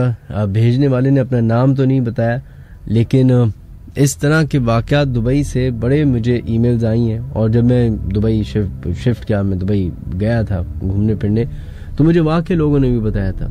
एक दुबई का, एक तो आपको पता है यूएई का एक बहुत ही मशहूर इलाका है जो कि गवर्नमेंट की तरफ से बंद किया गया है। मतलब वो उधर इतने वाक़यात हुए कि गवर्नमेंट को इंटरवीन करना पड़ गया और उस जगह को सील करना पड़ गया, नो गो एरिया बना दिया गया। और वो रासल खेमा एक सहरा है, उधर की तरफ वो वाक़ है। तो वहाँ पे वो एक जगह है जहाँ पे गवर्नमेंट ने मना किया। लेकिन जो दुबई इटसेल्फ जो रोशनियों का एक शहर है, और जितनी भी बुरे हालात हो जाएं वहाँ पे आपको जिंदगी की चमक नजर आएगी। लेकिन उस रेल पेल में, उस शोर शराबे में भी दुबई में कुछ ऐसी जगहें हैं जहां इंसानों का बसना नामुमकिन है।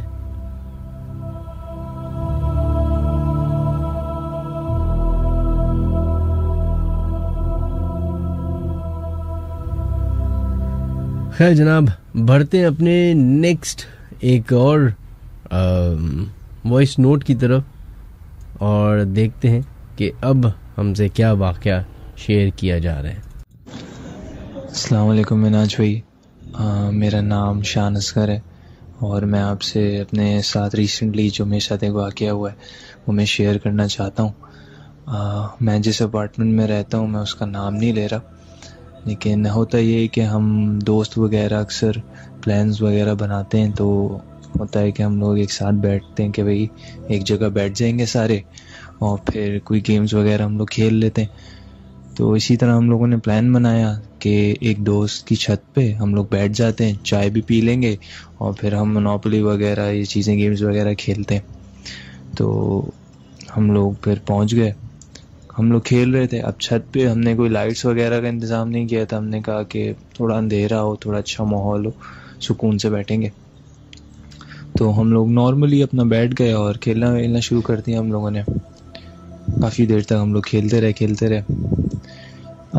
तो हुआ ये कि अब जब दोस्त बहुत सारे खेल रहे होते हैं तो ऐसा होता है कभी कभी अजीब से मोमेंट्स ऐसे होते हैं कि आप सारे हंसते हो, कोई ऐसी चीज़ हुई, कुछ मजाक हुआ, कुछ हो, सारे ज़ोर से हंसते हैं ना। तो वो वैसे ही हमारे साथ हुआ, हम लोग खेलते खेलते कोई ऐसा पॉइंट आया, हम लोग बहुत ज़्यादा ज़ोर से हंसे, जो कि एक अजीब सा था। खैर हम लोग हंसे, फिर चुप हो गए, फिर अपना खेलना दोबारा स्टार्ट कर दिया। तो हम हंसे थे, उसके 5 से 7 मिनट के बाद अचानक हम जिस छत पे बैठे थे उसके दूसरी तरफ भी एक छत थी और इस तरफ भी, और छत ऐसे हैं कि वो कनेक्टेड हैं सारी, कि मतलब आप फैलांग के जाओगे तो आप दूसरे ब्लॉक की छत पे चले जाओगे और इस तरफ फैलांगोगे तो ऐसे कनेक्टेड हैं क्योंकि अपार्टमेंट्स हैं। तो हमारी छत पे एक पत्थर आया और उस बराबर वाली छत पे, दोनों साइड की छत पे एक एक पत्थर आया और काफ़ी ऐसा लगा कि हैवी पत्थर आया है। हम में से किसी को लगा नहीं, लेकिन पत्थर आया। अब हमने सोचा कि कोई शैतानी वगैरह कर रहा है, कोई हमें तंग कर रहा होगा, हम लोग खेल रहे हैं। तो दोस्तों ने कहा भाई इग्नोर करो, हम खेलते हैं, छोड़ो इन लोग चीज़ों को, बातों को। तो हम लोग वापस खेलना शुरू हो गए। हम लोगों ने वापस गेम पे ध्यान दिया। कोई 2 मिनट बाद एक बॉटल आई जो कि बराबर वाली छत पे आई, और वो ऐसे आई कि एक होता है बॉटल जब गिरती है, प्लास्टिक की जो बॉटल होती है, वो जैसी गिरती है उसकी एक आवाज़ आती है कि भाई वो बॉटल गिरी। वो बॉटल गिरी है, वो आवाज़ आई है। उसके बाद ऐसा लगा है उस बॉटल को गिरने के बाद किसी ने पकड़ के क्रश किया है बाकायदा से, जैसे आप उसको पूरा पकड़ के ट्विस्ट नहीं कर देते मुझे सख्त हाथों से कि बिल्कुल ही आप उसे ट्विस्ट कर दोगे। तो वो काफ़ी तेज़ आवाज़ थी कि हम 4 लोग थे, हम लोग चारों एकदम से सुन हो गए कि ये क्या हुआ है। अचानक से पत्थर आ रहे थे, चलो ठीक है, ये बॉटल का क्या मामला हुआ है। तो हम में से एक दोस्त ने बोला कि यार मुझे कुछ सही नहीं लग रहा, हम ऐसा करते हैं, चलते हैं यहाँ से। हमने कहा यार कुछ भी मामला हो सकता है। तो हम लोग उठे, हम लोग सारा सामान उठाने लगे। तो ऐसा था कि वो जो छत थी उसके ऊपर, मेरे दोस्त के घर के ऊपर वाली छत थी, तो उसके घर के सारे कपड़े वगैरह भी लटकाते थे वो लोग छत पे। तो उन्होंने सारे कपड़े लटकाए। अब हवा बिल्कुल भी नहीं थी, मतलब नॉर्मल सी थी, इतनी कोई ख़ास हवा नहीं थी। तो मैंने देखा कि हम निकल ही रहे थे। अब ऐसा था कि जैसे आप छत से ब्लॉक के अंदर एंटर होके नीचे जाने के लिए जो सीढ़ियाँ हैं उस साइड पे, तो वहाँ से सारे पे कपड़े आपको नज़र आ रहे हैं सामने लटके हुए ना। तो मैं देखता हूँ कि सारे कपड़े बिल्कुल स्टिल है, कोई कपड़ा नहीं हिल रहा। एक कपड़ा बिल्कुल कोने में लगा हुआ है जहाँ हवा जा ही नहीं सकती। उन्होंने बस शायद वो धूप के लिए टांगा हुआ था कि धूप लग जाए, वो लग जाए। तो वहाँ पे वो कपड़ा ऐसे हिल रहा है जैसे तूफान आया हुआ। वो वाली हवा नहीं होती, बिल्कुल एक कपड़ा हिल रहा होता है बुरे तरीके से। तो मैं उसको देखा, फिर मैंने उसे इग्नोर कर दिया कि मैंने कहा यार मैं बताऊंगा, कोई पैनिक ना हो जाए, ये लोग डर ना जाए। तो मैंने उस चीज़ को इग्नोर कर दिया ना। तो हम लोग निकलने लगे। तो 3 दोस्त हम लोग निकल गए थे। जो चौथा दोस्त था वो अचानक रुक के वो दूसरी तरफ ना, अब एक अपार्टमेंट हमारा है, उसके बराबर में एक और अपार्टमेंट है, वो थोड़ा सा ऊंचा है। तो ना वो कहने लगा ओए वो है लड़का। तो अब हम रुके, हम वापस आए। हमने कहा क्या? वो कह रहे वो देखो है। अब मैंने देखा तो वो बच्चा वहाँ कोई खड़ा हुआ था और सिर्फ उसकी मुंडी नजर आ रही थी। मतलब वो इतना छोटा था कि वो जो बाउंड्री वॉल्स होती हैं छत की, उसमें से सिर्फ उसका मुंह नजर आ रहा था। और वहाँ एक लाइट भी लगी हुई थी ऊपर, लेकिन हमें उसकी शक्ल नजर नहीं आ रही थी। हमें सिर्फ एक स्ट्रक्चर नजर आ रहा था फेस का, और वो स्टिल खड़ा हुआ था, बिल्कुल स्टिल। उसके अंदर कोई मूवमेंट नहीं थी, कुछ नहीं था। मैंने उसको देखा और मतलब एक होता है ना कि पता चल जाता है कि यार ये बच्चा खड़ा हुआ है, इसने शैतानी किया। वो हमें स्टिल खड़ा होके देख रहा। अब वो हमें देख रहा, क्या देख रहा, क्योंकि हमें उसकी शक्ल नजर नहीं आ रही थी, लेकिन वो चीज स्टिल खड़ा हुआ था, बिल्कुल स्टिल खड़ा हुआ था। अब मैंने अपने दोस्त से कहा कि भाई इसको कुछ कहना नहीं। तो मैं निकलो, कहने लगा नहीं मैंने इसे वो पत्थर वाला एक्शन करते हुए देखा है। मैंने कहा तुमने कुछ भी करते हुए देखा है? अभी तुम देखो ये स्टिल खड़ा हुआ है, हिल भी नहीं रहा है बिल्कुल। वो बिल्कुल स्टिल खड़ा हुआ था। हमने 5 मिनट तक देखा है, वो अपनी जगह से हिला भी नहीं। उसके बाद मैंने कहा कि भाई यहाँ से निकलो, कुछ भी हो सकता है हमारा वहम है, कुछ है, या बच्चा ही है शैतानी कर रहा है, कुछ भी है, यहाँ से निकलो, अभी सीन अच्छा नहीं है। तो हम लोग वहाँ से चले गए। अब मैं सोच भी रहा था, लेकिन हो सकता है, देखें पत्थर आए, चलो मान लिया कि शैतानी हुई, वो बच्चा खड़ा हो गया होगा हमें डराने के लिए। आजकल बच्चे बड़े होशियार हो गए, तो हो सकता है। लेकिन जो वो बॉटल वाला क्रश वाला सीन था ना, जो बॉटल गिरी उसके बाद उसको किसी ने बाकायदा से क्रश किया, और दोनों छतों पे कोई भी नहीं, सिर्फ हम उस वाली छत पे थे जहाँ हम बैठे हुए थे बस, और दोनों छतें खाली थी, हमने चेक किया था। तो और बॉटल भी कोई ऐसी नहीं थी, मजे की बात। लेकिन वो जो आवाज थी ना बॉटल क्रश की, उसने वो चीज समझ नहीं आई। बाकी तो चीजें ऐसा हो सकता है कि कुछ ऐसा हो गया होगा, बस कोई पत्थर मार रहा हो, कोई कुछ फेंक दे, कुछ तंग कर रहा हो। लेकिन ये एक वाकया था जो मुझे समझ नहीं आया कि ये क्या हुआ। और वो जो कपड़ा हवा में उड़ रहा था, वो भी समझ नहीं आई चीज, क्योंकि हवा बिल्कुल भी नहीं थी और वो कपड़ा हिल रहा था। खैर बस यही बताना था मिनाज भाई, आपका शो बहुत अच्छा है। मैं तकरीबन हर शो सुनता हूँ, मैंने सोचा आज मैं अपना वाकया भी शेयर करूँ। थैंक यू, अल्लाह हाफिज़।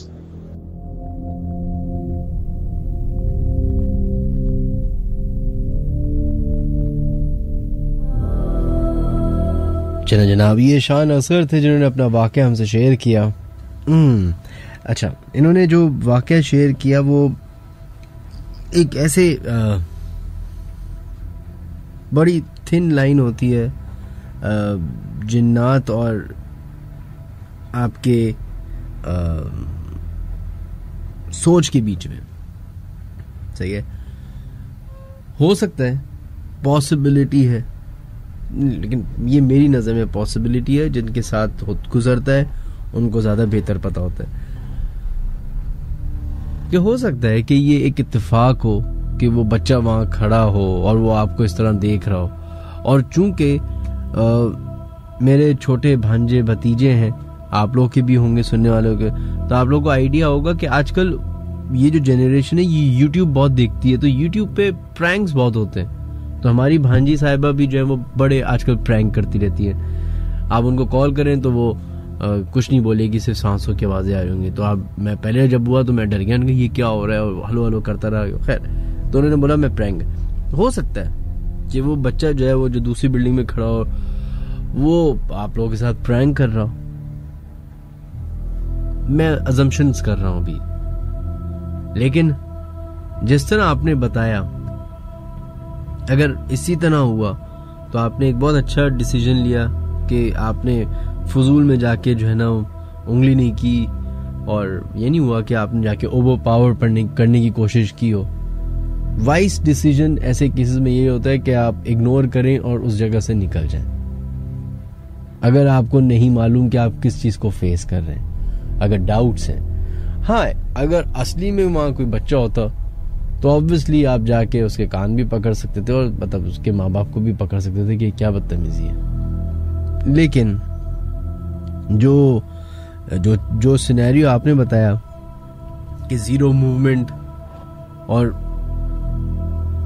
डेड स्ट्रेट आप लोगों को देख रहा, और रात का टाइम, और उस वक्त जब आपको वैसे ही आपका दिमाग जो है वो आधा जो है इस बात को एक्सेप्ट कर चुका होता है कि भाई यहाँ पे कोई है मौजूद, और फिर उस पे हो जाए इस तरह के वाक़यात कि दूर से पत्थर आके गिरे और बॉटल आके गिरे, तो बहुत सारे लोग तो बस यही समझ बैठते हैं, और राइटली सो।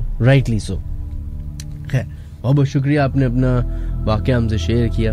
अगर हो सके तो आप मुझे अपना एरिया ज़रूर बताइएगा कि कौन से एरिया में आपके साथ ये हुआ था, कौन से अपार्टमेंट्स में, तो भले मैं वो ऑन ना करूं। खैर, जैसे कि मैंने आपको बताया था शो के शुरू में, एक वाक़या मैंने बताया था एक ड्रामे का। उस ड्रामे का नाम है दरीचा, ARY का वो ड्रामा था, और personally one of my favourite drama. इसलिए नहीं क्योंकि वो बेगम का था, इसलिए क्योंकि वो बहुत अच्छा लिखा हुआ था। अगर आपको कहीं भी मिले, यूट्यूब पे मिले, तो ज़रूर देखिए, आपको वो कहानी अच्छी लगेगी, आई एम श्योर। और वो हमारे इस प्रोग्राम के एम्बिएंट के ही करीब करीब है। तो मैं आपको बता था कि उस घर में उन साहिबा का जिसका इंतकाल हो चुका था बेटे का, उसकी प्रेजेंस थी, और वो आता था अपनी वालदा से मिलने, और वो रहता था उस घर के अंदर। ये उनकी वालदा का कहना था, और फिर आई विटनेसेस पूरी प्रोडक्शन टीम के लोग भी थे।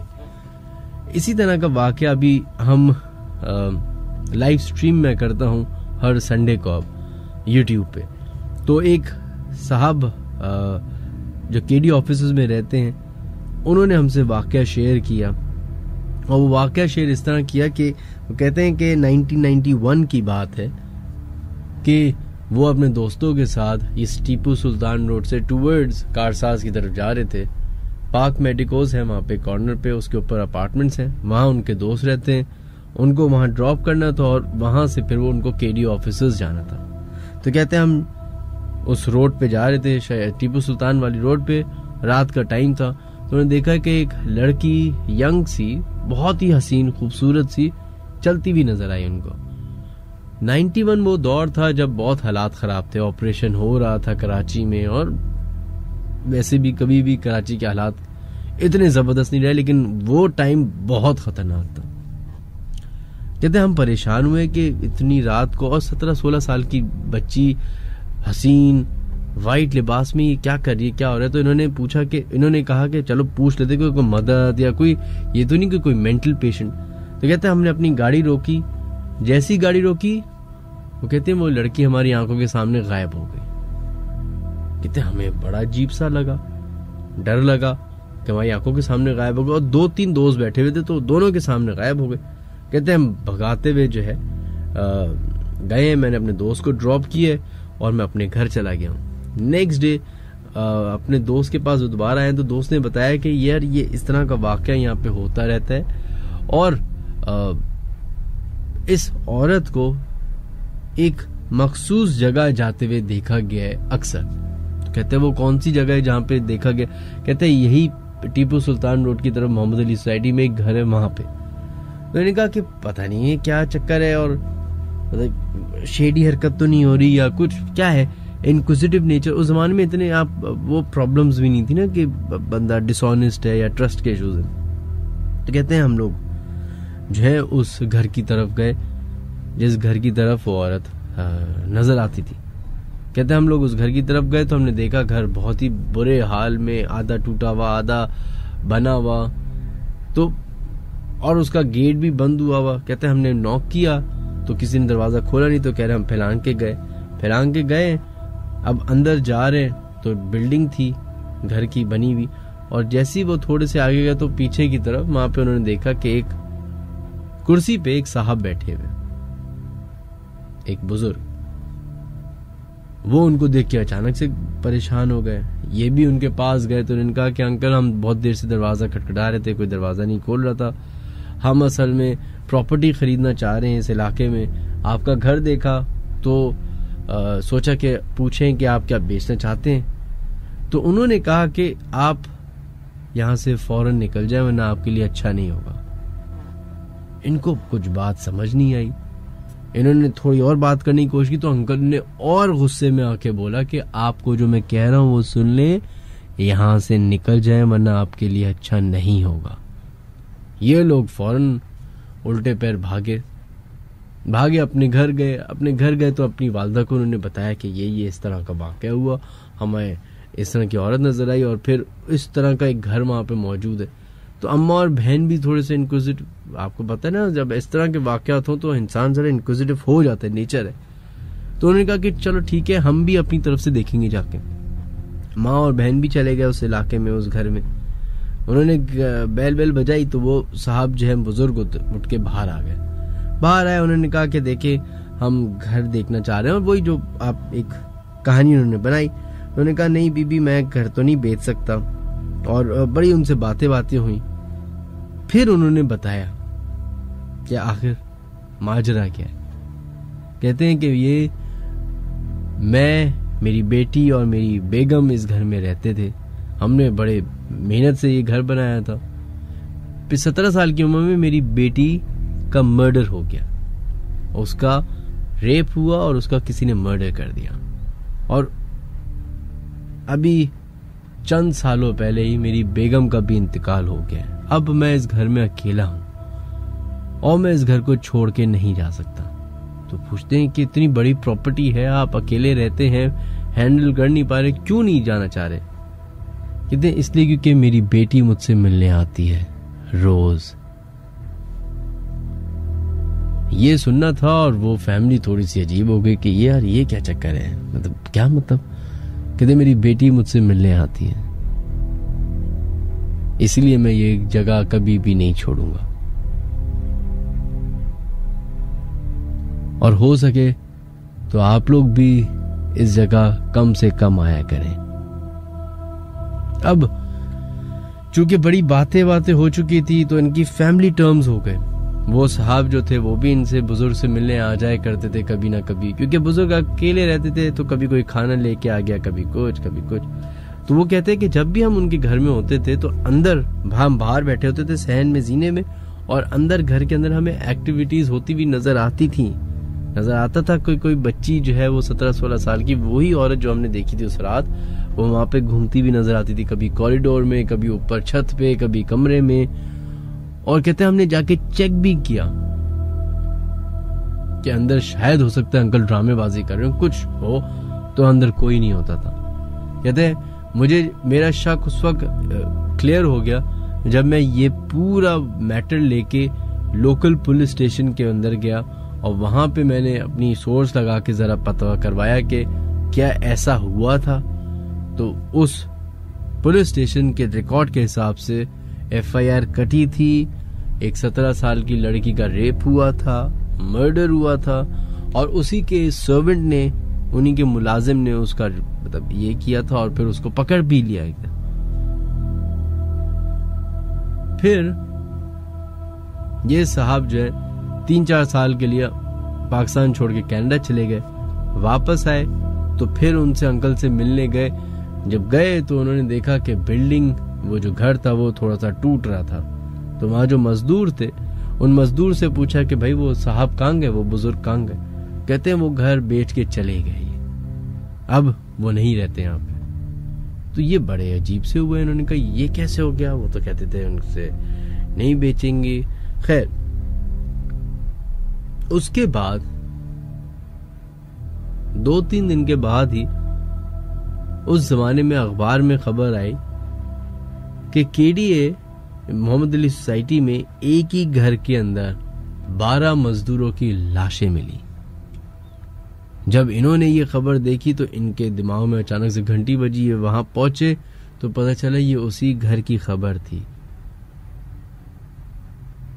वहीं पे वो मजदूर काम कर रहे थे, वहीं पे उनकी लाशें मिली। टिल डेट वो घर वैसा का वैसे ही है।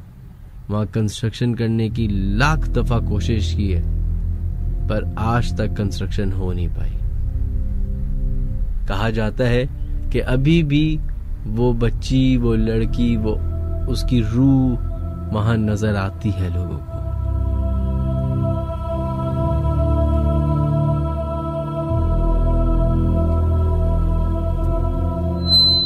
खैर जनाब, बढ़ते हैं अपनी नेक्स्ट ऑडियो की तरफ। ये वाली जो ऑडियो है ये बड़ी इंटरेस्टिंग ऑडियो है। पता नहीं ये हॉरर के उसमें आती है नहीं आती, लेकिन ये इतनी इंटरेस्टिंग है कि आप इसको गौर से सुनिए, फिर आपसे मैं पूछूंगा कि आपको कैसी लगी।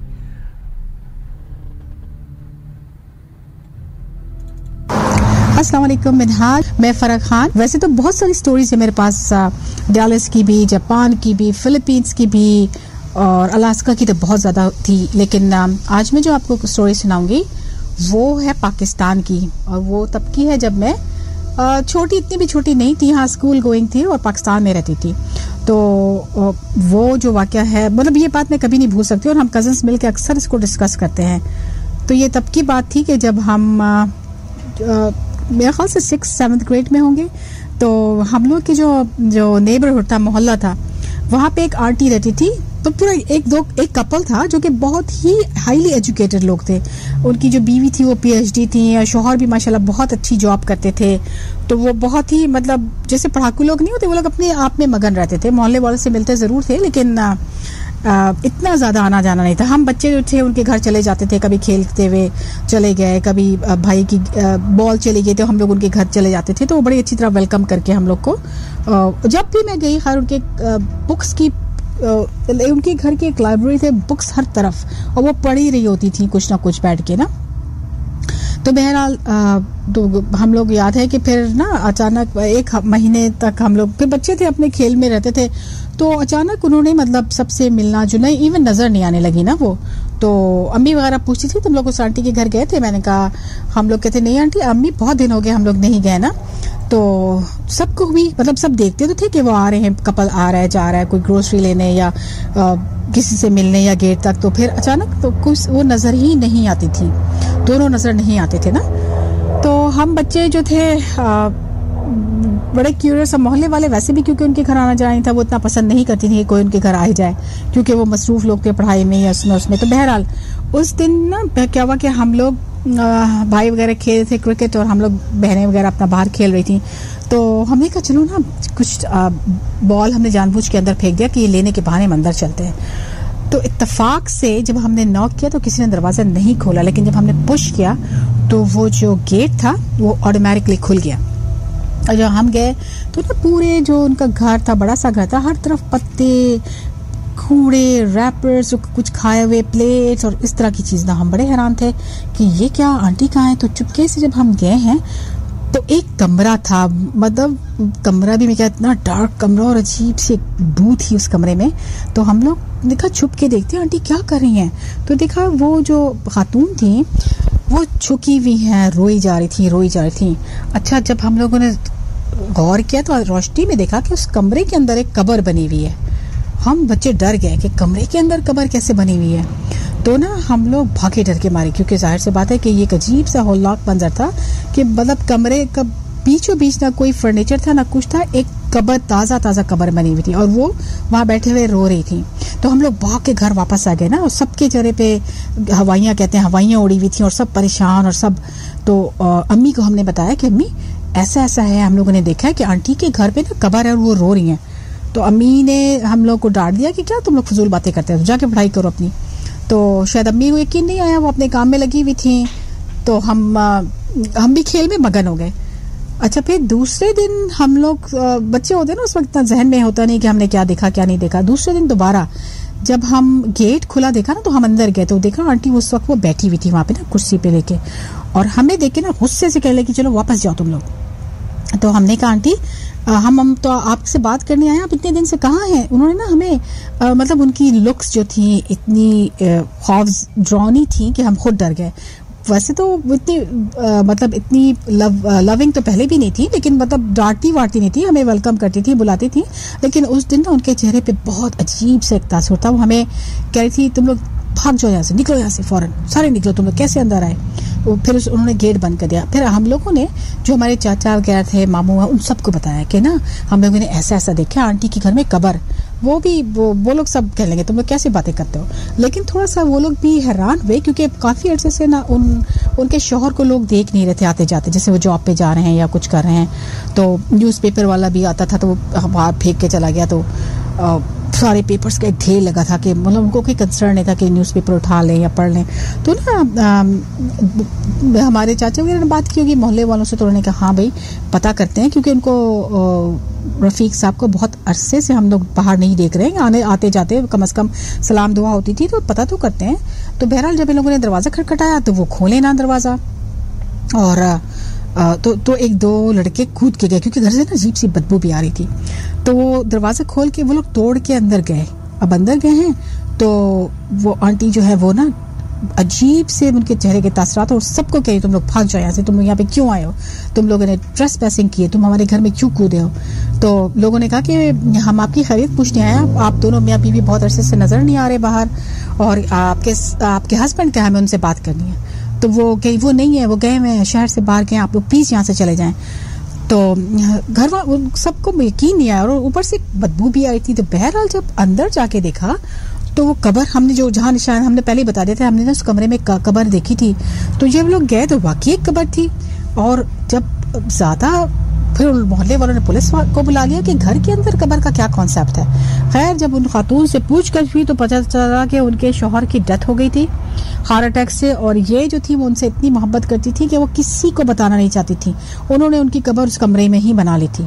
तो ये मतलब इतनी अजीब सी बात थी। लेकिन बाद में फिर इस तरह के बहुत सारे वाकयात उस घर में आए। उनको बेशक पुलिस पकड़ के ले गई, जो भी हुआ, वो घर आज भी खाली है। लेकिन ना उस घर से कभी रोने की आवाज़ें आती हैं, कभी हंसने की आवाज़ें आती हैं, और अजीब सी कभी चीखने की आवाज़ आती है। एक अजीब सा वो है। वो घर आज भी खाली पड़ा है, ना वो बिकता है, ना कोई किराए पे लेता है, ना किसी ने कोशिश की।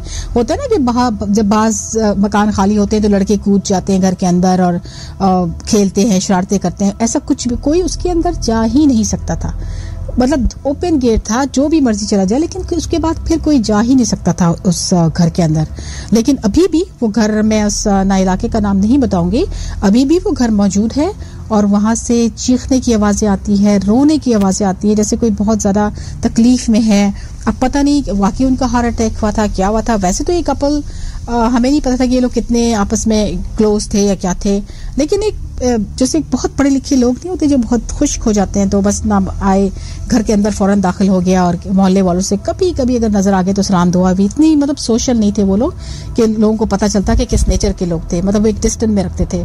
तो बहरहाल वो घर अभी भी खाली है और जब भी मैं पाकिस्तान जाती हूँ तो वहाँ भाई को कहती हूँ कि लेके चलो, और वो अजीब सा घर है, वहाँ पे इतनी कंस्ट्रक्शन इर्द गिर्द हो गई लेकिन वो घर वैसे का वैसे ही मौजूद है, लेकिन अजीब सी नहुसत का एहसास होता है उस घर को देख के। तो ये था वो वाक़या, तो मुझे अभी भी याद है। और हम जब भी कज़न्स पाकिस्तान में जाती हूँ, हम लोग डिस्कस करते हैं तो उस घर का जिक्र ज़रूर आता है।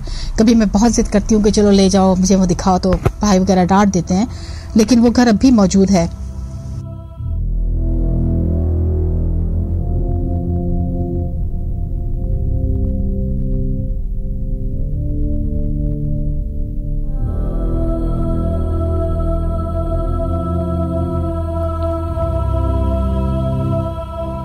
चलो जनाब, ये फरा साहिबा थी जिन्होंने अमेरिका से हमें एक ऑडियो नोट भेजा और एक बहुत ही इंटरेस्टिंग वाकया हम सब के साथ शेयर किया। ये सुनने के बाद मुझे ऐसा लगा कि मैं किसी फिल्म की कहानी सुन रहा हूं, कोई सीरीज का वाकया सुन रहा हूं। लेकिन फिर मैंने इनसे गुफ्तगू की ईमेल्स के जरिए, तो मुझे उन्होंने इलाके का बताया। अब वो मैं बेहतर नहीं समझता क्योंकि उन्होंने भी इजाजत नहीं दी है, लेकिन इतना बता सकता हूं कि एयरपोर्ट के करीब करीब ये इलाका है। अब अगर इतना क्योंकि ये बड़ा अजीब बात है कि एक घर में इंतकाल होना और फिर उस शख्स की ही डेड बॉडी आप दफना दें और कमरे के अंदर ही कब्र बना दें।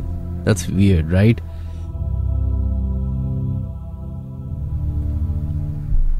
खैर, और भी दुनिया में, पाकिस्तान में अजीब अजीब वाकयात हुए हैं, जहां पे ये तो एक मोहब्बत का एक था कि उनको इतनी मोहब्बत थी अपने मियाँ से, जो वाकया उनको पता चला हो सकता है कुछ और मामला हो, लेकिन उनको इतनी मोहब्बत थी कि उन्होंने अपने मियाँ को अपने बिल्कुल ही उसी कमरे में दफना दिया जहां वो सोते होंगे या जहां उनका बेडरूम होगा। हॉरर्स इस तरह के भी हुए हैं इस मुल्क में कि लोगों ने अपनी औलाद, अपनी वाइफ को काट के टुकड़ों टुकड़ों में फेंक दिया। ये इन्वेस्टिगेशन जब हुई, एक वाकया हुआ था कराची में, बहुत मशहूर हुआ था ये वाकया, अखबारों में भी आया था कि एक फैमिली थी, नॉर्मल बिल्कुल जैसे होते हैं, मियाँ बीवी और बच्चे। एक दिन मियाँ ने अपनी बीवी का कत्ल किया, अपने बच्चों का कत्ल किया और उनके कत्ल करने के बाद उनके पीसेस किए और जाके आई थिंक घर के अंदर ही दफना दिए। जब यही हुआ कि मोहल्ले ने देखा कि अचानक से बीवी और बच्चे नजर नहीं आ रहे, सिर्फ मियाँ साहब नजर आ रहे हैं और फिर उस घर से बदबू आना शुरू हुई, तो मोहल्ले वाले थोड़े से इंक्विजिटिव हुए और उनके घर में जाके देखा तो पता चला कि बच्चे भी नहीं है, मियाँ बीवी भी नहीं है, और मियाँ जो थे वो एक अजीब दिमाग के साथ काम कर रहे थे, लोगों से मिलना छोड़ दिया था। अजीब रातों को उनके घर से चीखने चिल्लाने की आवाजें आती थी, दिन में अंधेरा पड़ा होता था, कोई अगर जाने की कोशिश करता था तो कोई गैबी ताकत जो है उनको जाने से रोक लेती थी। यहाँ तक कि मोहल्ले में भी उसके असरात आना शुरू हो गए थे, बच्चों को, बूढ़ों को, बुजुर्गों को, औरतों को। एक मखलूक जो है उस घर से बाहर आती जाती नजर आती थी और वो कहते हैं कि इतनी खौफनाक शक्ल उस औरत की थी कि देखने वाला दंग रह जाए। बच्चे जो थे उस इलाके में बाहर निकलना छोड़ दिया था। फिर पता चला कि जब पुलिस आई और इन्वेस्टिगेशन हुई, घर की छानबीन हुई, तो बच्चों की और उस बीवी की बकियात मिले और फिर उसको बंदे को पकड़ा गया तो पता चला कि उससे ये वाकया करवाया गया था। उसके ऊपर एक जिन्नात का, अब वो जिन्नात की फैमिली थी, कबीला था या सिंगल एक जिन था, वो उसके कंट्रोल में, वो मर्द जो था उसके कंट्रोल में आ चुका था और उसके कहने पे उसने अपनी बीवी को भी मारा, अपने बच्चों को भी मारा। और जो रात भर चीखने की आवाज आती थी वो जिन उस मर्द को मारता था कि अगर तुमने मेरा जो काम नहीं वो करता था उस पे उसको वो मारता था। यहां तक कि जेल के अंदर तक उस मर्द के साथ ये वाकयात होते रहे। फिर उनको मेडिकल टर्म्स पे एक साइकियाट्रिस्ट वार्ड में डाल दिया गया। उसके बाद पता नहीं क्या हुआ, वो खबर इधर उधर हो गई, लेकिन ऐसा भी हुआ है। अब क्या वो एक मेंटल सिकनेस थी, दिमागी प्रॉब्लम था, या शायद उसने अपनी कहानी बनाई भी थी, हो सकता है कोई और वजह हो बच्चों को और बीवी को मारने की और फिर उसने ये ड्रामा रचाया, या फिर असल में उसके साथ कुछ इसी तरह का वाकया पेश आया। जो मोहल्ले वाले थे उनका कहना यह था कि ये एक बिल्कुल नॉर्मल आदमी था, हंसी मजाक करने वाला, मिलने मिलाने वाला, और जैसे होते हैं ना आपके मोहल्ले में अंकल मिलते हैं, बातें करते हैं, क्या हो रहा है जिंदगी में, ये हो रहा है, वो हो रहा है, बच्चे भी बाहर निकल रहे हैं, बीवी भी दोस्ती आ रही है। लेकिन अचानक से ये हुआ था। खैर, बढ़ते हैं अपने उस ऑडियो नोट की तरफ जिसके बारे में मैंने आपसे कहा था। ये वो ऑडियो नोट है जो हमने YouTube पे एक्सक्लूसिव चलाया था। ये सिर्फ YouTube पे आपको हमारे YouTube चैनल पे मिलेगा। तो आप अगर अभी तक हमारे YouTube चैनल पे नहीं गए तो जाइए, सब्सक्राइब कीजिए www.youtube.com/minhaj-ali-askari और वहाँ पे आपको लेट नाइट हॉरर शो की तो एपिसोड्स मिलेंगी, साथ में YouTube का कंटेंट भी आपको मिलेगा जो कि आप आई एम श्योर एंजॉय करेंगे सुनना। वहाँ पे लोगों ने अपने साथ हुए वाकयात शेयर किए हुए हैं, फिर दुनिया भर में और क्या वाकयात होते हैं वो मैंने डाले हुए हैं, तो आपको एक अच्छी सोर्स ऑफ एंटरटेनमेंट मिलेगी। ये एक ऑडियो नोट है जो जब हमने अपलोड किया था तो सबको ये बहुत पसंद आया था YouTube में, तो मैं सोचा कि क्यों ना इसको अपने शो में शामिल करके जो लोग हमारे रेडियो अभी कराची के एयरवेव्स के जरिए सुन रहे हैं उन तक बताया जाए। क्या है ये वाकया, आइए सुनते हैं।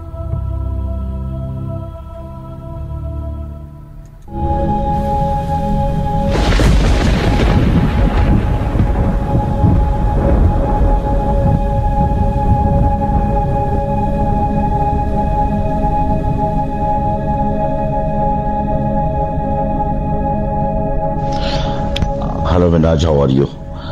मुमताज बात कर रहा हूँ। अच्छा, ये वाकया कुछ इस तरह से है कि अगर आप गुलिस्तान जौहर से एयरपोर्ट की तरफ जाएं तो जहां पर एयरसेफ ने अपना गेट लगाया और रोड वो एयरपोर्ट की तरफ जा रही है, तो इस वक्त तो आजकल तो वहां पर बड़ी रौनक है और सब आबादी हो गई है, लेकिन अगर 30 से 35 साल पहले आपने वो जगह देखी हो तो बिल्कुल कीकर का जंगल होता था और कुछ भी वहां पर नहीं होता था और सांप वगैरह होते थे उस जंगल में। तो उस फेंसिंग के अंदर जो है ना वो आयरन फेंसिंग लगी हुई है और फिर उसके अंदर वो रनवे और रैम्प का एरिया है, उसके अंदर सिक्योरिटी की पोस्ट होती थी, सिविल एविएशन की और PIA की। तो उस पे एक एक गार्ड जो है वो सारी पोस्ट पे ड्यूटी करते थे। वो 3-4 पोस्ट थी यहाँ से गुलिस्तान जौहर से लेके और मॉडल कॉलोनी तक जो रनवे की लाइन थे उसके साइड में, और फेंसिंग थी वो बड़ा नाम थी, वो भी जगह जगह से टूटी हुई थी। तो हस्बे मामूल हमारा एक गार्ड जो है उस पोस्ट पे ड्यूटी कर रहा था, तो आसपास तो कुछ होता नहीं था, सिर्फ जो मोबाइल होती थी सिक्योरिटी की वही 2-4 घंटे बाद 3 घंटे बाद रात में कोई 2-3 दफा वो मोबाइल आती थी और वो विसल देती थी और आगे से फिर ये गार्ड जो है रिस्पॉन्स में सीटी बजाता था। ये इनका एक सिक्योरिटी का सिस्टम होता है कि कोई ड्यूटी कर रहा होता तो वो सीटी बजाते, तो रिस्पॉन्स में सीटी बजाते हैं कि भाई मैं यहाँ पर जाग रहा हूँ, बिल्कुल अटेंशन हूँ।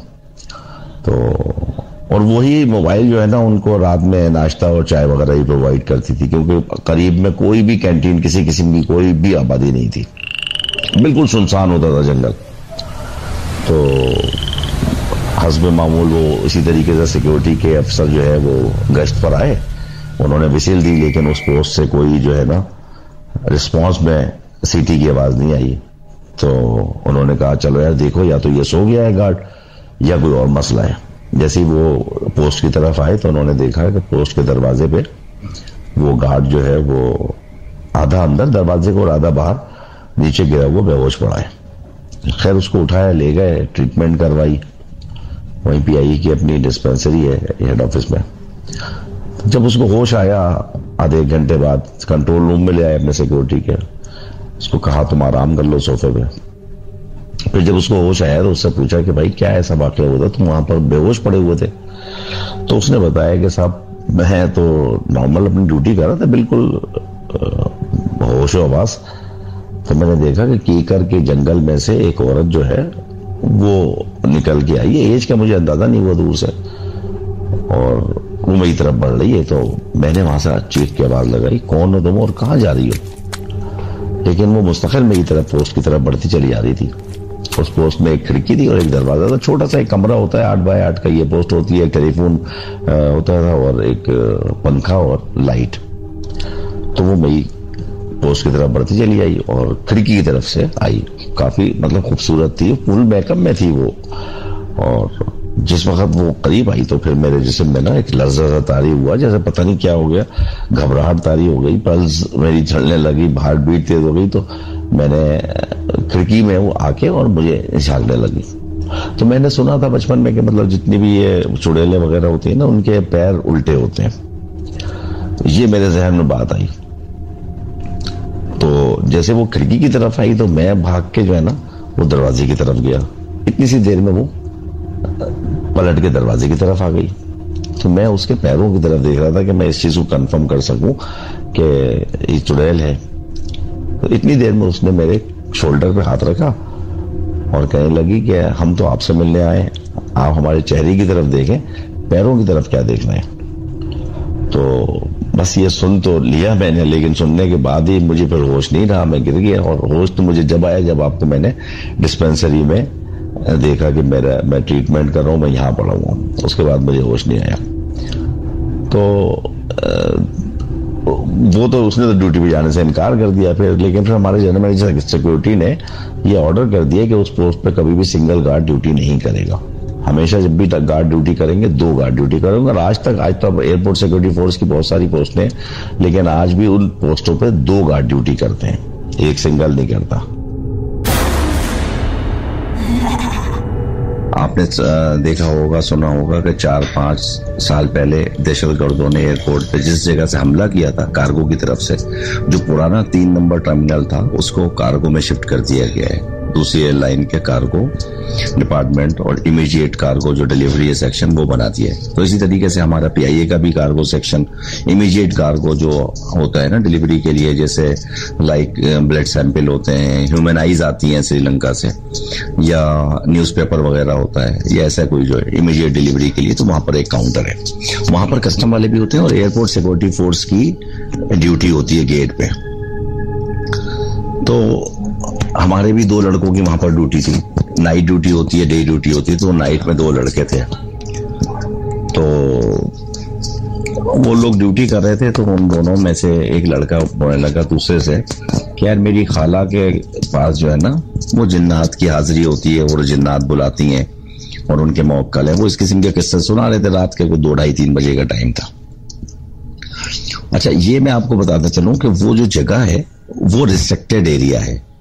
मतलब कस्टमर जो है ना उस रिस्ट्रिक्टेड एरिया से बाहर खड़ा होगा, कस्टम का भी सिपाही होता है और एयरपोर्ट सिक्योरिटी फोर्स का भी सिपाही होता है। वहां पर कोई बगैर कार्ड के जो एयरपोर्ट एंट्री पास होता है उसके बगैर उस जगह से आगे कोई जा नहीं सकता। तो वो दोनों लड़के बैठे हुए अंदर बातें कर रहे थे और एक लड़का उसको अपना खाला का किस्सा सुना रहा था कि मेरे खाला के ऊपर जो है ना जिन्नात आते हैं, हाजिरी आती है, ऐसे ऐसे अपनी बातें हो रही थी रात में, जैसे आपका शो होता है तो आपस में वो बातें चीतें कर। तो दूसरा लड़का बोलने लगा उससे कि यार अपनी खाला से कहो कभी हमें भी जिन दिखाएं। मैंने तो कभी भी नहीं देखे, बड़ा मुझे इश्तियाक है। ये बातें कर रहे थे, थोड़ी देर बाद वो खत्म हो गए। 5-7 मिनट बाद उन्होंने देखा कि एक लंबा सा आदमी, बहुत ना शलवार कमीज में, बिल्कुल नॉर्मल फेस का, ब्लैक कलर था उसका, थोड़ा डार्क, और सफेद कॉटन का शलवार कमीज पहने था, और कद थोड़ा सा उसका आम लोगों से जरा लंबा था, यानी कि 6.5-7 फीट के करीब। तो वो आया और आके तीसरी कुर्सी पे बगैर मतलब कुछ कहे बैठ गया। तो वो लड़के समझे कि कोई डिलीवरी लेने के लिए कोई कार्गो आएगा। उन्होंने नॉर्मल अंदाज से बिहेव किया। उन्होंने कहा, जी जनाब आपका कोई कार्गो आया है, कुछ डिलीवरी चाहिए किसी कार्गो की, बताएं। तो वो बोलने लगा, हंस के बोलने लगा कि नहीं कार्गो वार्गो कुछ नहीं आया, मैं तो ऐसे ही यहाँ से गुजर रहा था, तो आप याद कर रहे थे तो मैंने कहा चलें, आपने याद किया तो आपसे सलाम दुआ कर लें। अब ये कुछ अजीब से हुआ। उन्होंने कहा, अच्छा भाई आम इंसान बैठा हुआ है, अच्छा चलें, थैंक यू वेरी मच, आप आए। तो लेकिन इन दोनों ने ना कुछ ऐसा फील किया, जो उन्होंने मुझे बताया, कि इन दोनों के रोंगटे खड़े हो गए, और जिसे मैं जो एक सरसराहट सी जो है ना, जैसे हल्का सा बुखार सा आया था ना, ऐसा फील होने लगा। लेकिन वो दोनों मतलब अब उसके सामने कुछ बोल भी नहीं सकते थे। उन्होंने कहा, अच्छा ठीक है, बैठे। तो बोला, नहीं, जब आपसे बस मुलाकात हो गई, अब मैं चलता हूं। उठा और वो जाने लगा। तो उस दोनों लड़कों ने देखा कि पीछे जा रहा है, वो नजर आ रहा है बाकायदा जाता हुआ। लेकिन जब 40-50 फीट दूर, जब वो जहां पर पोस्ट थी, एयरपोर्ट सिक्योरिटी फोर्स के सिपाही की और कस्टम के सिपाही की, वहां पहुंचा, तो उसके बाद फिर वो नजर नहीं आया, और वो गेट क्रॉस करके जैसे हवा की तरह ये पीछे उसके गया। उसने जाके एयरपोर्ट सिक्योरिटी फोर्स वालों को पूछा कि यार आपने बगैर कार्ड के, बगैर इजाजत के बंदे को अंदर आने कैसे दिया? उसने बोला, आपका दिमाग खराब हो गया साहब, मैंने किसको अंदर आने दिया, और अंदर आया कौन है? देखे आप। बोला, यार अंदर आया बंदा, 5 मिनट बैठा हमारे पास, और फिर वो अभी बाहर निकल के गया, अभी आप जाके देखें तो इधर ही होगा। वो उसके साथ वो भी गया, हमारे PI के बंदे भी गए, वो एयरपोर्ट सिक्योरिटी फोर्स वाला भी गया, और साथ में कस्टम का सिपाही भी गया। दूर दूर तक कोई बंदा नहीं था। और ये वो जगह है जिसपे एग्जैक्टली ये वो जगह है जहां पर 3 नंबर टर्मिनल था। हज टर्मिनल 2 नंबर टर्मिनल में हज टर्मिनल बनाया था, उसके बराबर में 3 नंबर टर्मिनल बनाया था, उसको कार्गो में शिफ्ट कर दिया गया। उसके बाद पार्किंग भी है, और आपने देखा होगा उस कोने पे मस्जिद भी है। लेकिन रात में जाहिर सी बात है वहां पर कोई नहीं होता, यही कार्गो वगैरह लेने के लिए लोग आते हैं, इक्का दुक्का वो होते हैं। दूर दूर तक कोई बंदा नहीं था। फिर इसने कस्टम के सिपाही से बोला, यार आपने भी नहीं देखा? चलो आते वक्त नहीं देखा तो जाते वक्त तो देखते। उसने बोला, भाई कोई चिड़िया का बच्चा भी ना यहाँ से अंदर गया है और ना वहां से वापस गया है, आप कैसे बोल रहे हैं हम बगैर कार्ड के किसी को छोड़ देंगे यूनिफॉर्म में? अब फिर ये समझे, तो फिर वापस आके बैठे, ये समझ गए इन्होंने कुछ गड़बड़ है। इसने सुबह ही सुबह अपनी खाला को टेलीफोन किया उस लड़के ने, और रात का पूरा किस्सा बयान किया। उसने कहा, ऐसे ऐसे हम बात कर रहे थे और आपको मेरे दोस्त ने कहा था कि, तो खाला ने छूटते ही बोला कि तुम्हारे दोस्त को देखने का बहुत इश्तियाक था ना, तो उसने देख लिया, चलो वो खुश हो गया होगा। और खाला ने टेलीफोन बंद कर दिया।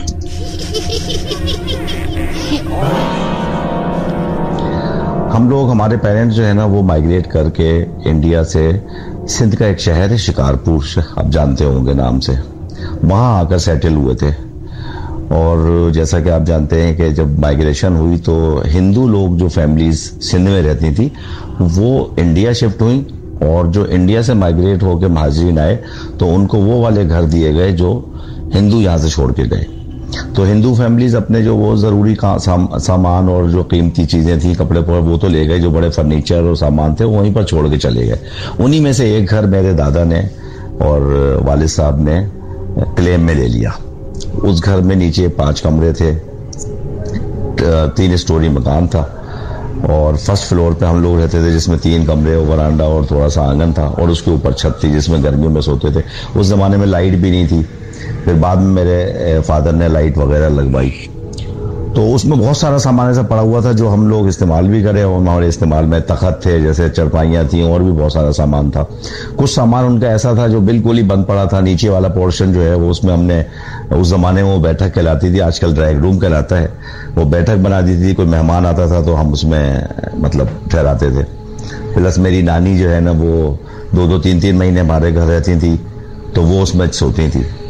इन शॉर्ट ये है कि उसमें जो लोग आते थे वो कहते थे इस घर में खजाना है, लेकिन हमारे वालिद साहब उसको नहीं निकालते थे, ना कोई ट्राई करते थे, लेकिन इसलिए कि सब लोग ये कहते थे कि ये खजाना जब निकालते हैं तो वो कोई भेंट चलानी पड़ती है और वो पहली औलाद जो है ना उसकी डेथ हो जाती है, तो इसलिए वालिद साहब ने कभी उस पर मतलब सोचा भी नहीं उस तरफ। तो मुख्तलिफ किस्म की आवाज़ें उस घर में आना, ऐसा जैसे मतलब पूरी जेवरात और सिक्कों की भरी हुई देग जो है ना वो ज़मीन के अंदर चल रही है, बाकायदा फर्श में से आवाज़ें आती थी और कभी फर्श वो एक तरफ से उठ जाता था, दूसरी तरफ से वो गड्ढा हो जाता था, ऐसा तक होता था। लेकिन नीचे वाले पोर्शन में तो हम जाते ही नहीं थे। वो नानी कभी ठहरती थी, वो 2-2 महीने के लिए रहती थी, वो सो जाती थी, तो हम कभी उनके पैर दबाया करते थे, छोटे छोटे हुआ करते थे, तो वो अपने लेटी होती थी। कभी लाइट जल गई, कभी खुद ब खुद बुझ गई। 1-2 दफ़ा तो हमारे साथ खुद भी हमने ऐसा देखा कि लाइट बुझी हुई है और हम उनके पैर दबा रहे हैं और लाइट जल गई, तो मेरी नानी बोलती थी भाई जिसने जलाई है वो खुद ही बुझा दे, मेरे टांगों में दर्द हो रहा है, मैं उठ के नहीं बंद करूंगी, तो वो खुद बंद हो जाती थी। मुख्तलिफ किस्म की आवाज़ें आती थी। हमको वहाँ से पैसे मिलते थे, जो उस ज़माने में सिक्के चलते थे 5-5 पैसे और टके के और 4-4 आने के, वो हम बड़े खुश होते थे सिक्के लेके। और नीचे वाले घर में एक ऐसा असर था कि उस ज़माने में ये गैस और तेल के चूल्हे नहीं जलते थे, तो वालिद साहब हमारे लकड़ी का पूरा गाड़ी जो है ना डलवा जाते थे महीने के महीने, और पूरे महीने वो लकड़ियाँ जला के उस पर हमारे यहाँ खाना पकता था।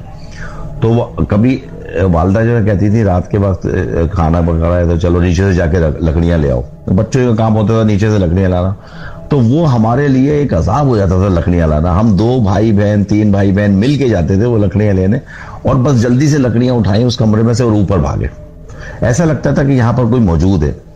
और नीचे वाले कमरे में वो हिंदू अपने जमाने का लगा हुआ एक फर्शी पंखा होता है वो छोड़ गए थे, वो जो छत के साथ नहीं कपड़े के साथ लटका होता है और एक वो गोल सी घिर्री सी होती है, उससे आप उसको खींचे तो वो पूरे कमरे में हवा देता है। उसके नीचे एक छोटी सी एक अलमारी सी बनी हुई थी जिसको हमने कभी खोल के नहीं देखा।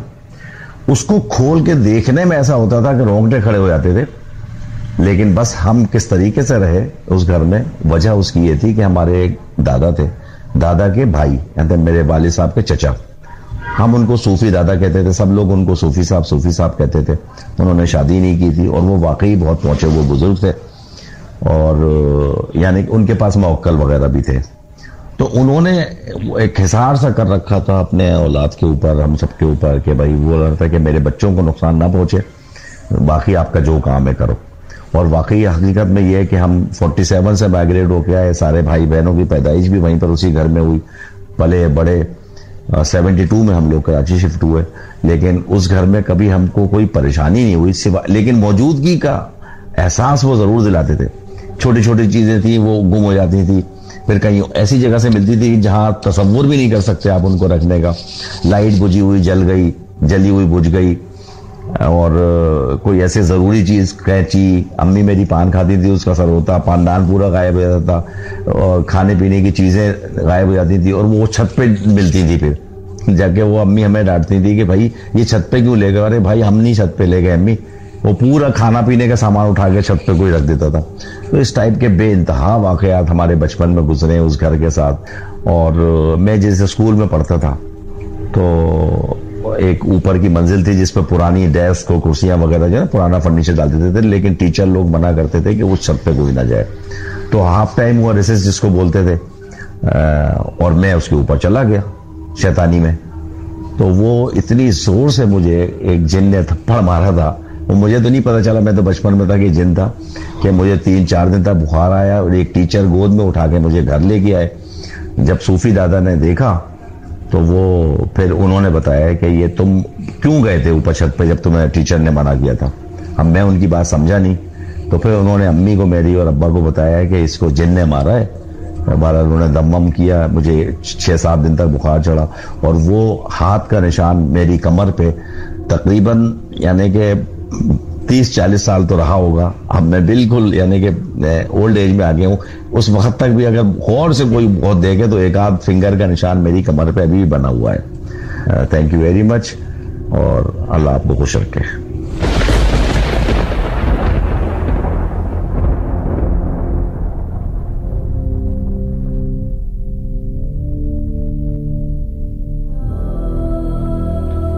खैर जनाब, ये मुमताज साहब थे जिनकी ऑडियो टेप हमने आज अपने शो में शामिल करी। बहुत बहुत शुक्रिया, थैंक यू सो मच। खैर, अपने शो के आखिरी मरहल की तरफ पहुंच चुके हैं और आखिरी ईमेल की तरफ बढ़ते हैं। अस्सलाम वालेकुम मिनहाज, मैंने आपसे पहले भी अपना एक वाकया शेयर किया है, बट ये वाकया वो वाकया है जो कि मैं फर्स्ट टाइम अपनी आंखों के सामने देखा था, ऐसा जैसे मैं कोई फिल्म देख रही हूँ।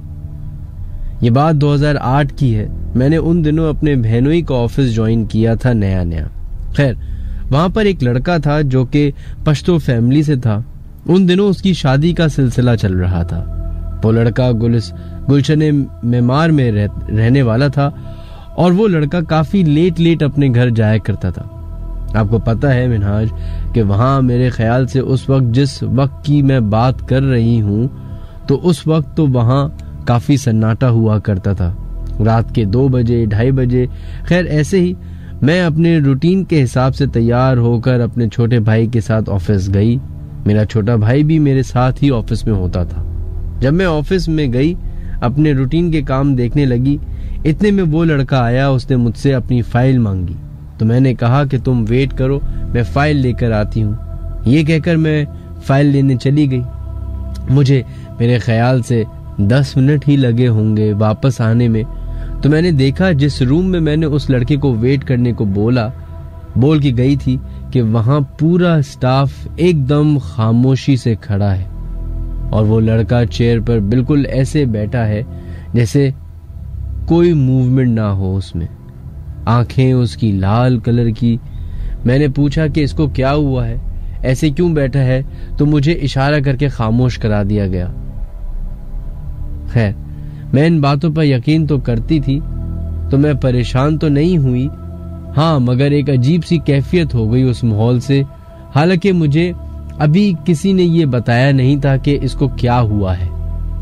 मैं जैसे ही अपनी सीट पर आकर बैठी, तो वो लड़का जो बिल्कुल मेरे सामने वाली चेयर पर 2 फुट के फासले पर ही था, एकदम अपनी जगह से उठा और अपना एक हाथ हवा में ऐसे बुलंद किया हुआ था जैसे किसी को मारना चाह रहा हो, और ऐसे करते हुए नीचे जमीन पर गिर गया। तो 4-5 लड़कों ने एकदम से उसको अपने कंट्रोल में करने के लिए उसके ऊपर गिर गए। कोई उसके हाथ पकड़े, कोई टांगे।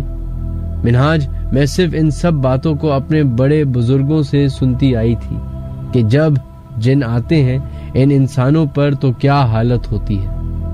वो मैंने लाइव देखा, जैसे फिल्म्स में मेरे भाई ने भी उस लड़के को, जैसे फिल्म में देखा था, मेरे भाई ने भी उस लड़के को हाथ लगाया। तो वो बताता है कि जब मैंने उसको काबू करने की गर्ज से उसे टच किया, तो ऐसा लगा जैसे कोई पत्थर का हो वो शख्स।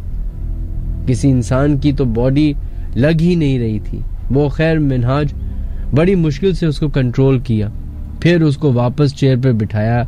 जिस चेयर पर उसको बिठाया, वो चेयर ऐसे आगे पीछे हो रही थी जैसे कोई उसको हिला रहा हो, और वो चेयर जोर से पीछे लगी ग्रिल से जाकर टकरा रही थी, जिसकी वजह से उस लड़के को चोट भी लग रही होगी, मगर उस वक्त ऐसा लग रहा था जैसे उसको कुछ फील नहीं हो रहा। फिर वो लड़का बेहोश हो गया। तो सब लड़के उसको अंदर एक रूम में सोफे पे लिटा दिया। मेरे बहनों ही उस दिन लेट आए थे। जब वो आए तो उनको ये सब बताया। वो इन बातों पर यकीन नहीं करते थे, सो उन्होंने कहा कि ऐसी ही तबीयत खराब हो गई होगी। खैर, जो लोग इन बातों पर यकीन करते थे, उन्होंने मेरे बहनोई को कन्विंस किया कि हम किसी मौलवी को बुलाकर उसको दिखा दें। मौलवी को बुलाया गया। मुझे क्योंकि ऑफ दे दिया था, तो ये बात मुझे दूसरे दिन पता लगी कि उस पर एक जिन का साया हो गया है। फिर वो लड़का भी आया, तो मैंने हिम्मत करके उससे पूछा कि भाई तुमको क्या हुआ था, तुम्हारी तो शादी होने वाली है और तुम्हारे साथ ये प्रॉब्लम हो गई। तो उसने बताया कि मैं रोज की तरह उस दिन लेट अपने घर के लिए निकला, तो रास्ते में एक झाड़ियों वाले रोड आया, तो वहां मुझे लगा कि कोई मेरी बाइक के आगे आ गया है। मैंने ब्रेक लगाई तो कुछ नहीं था।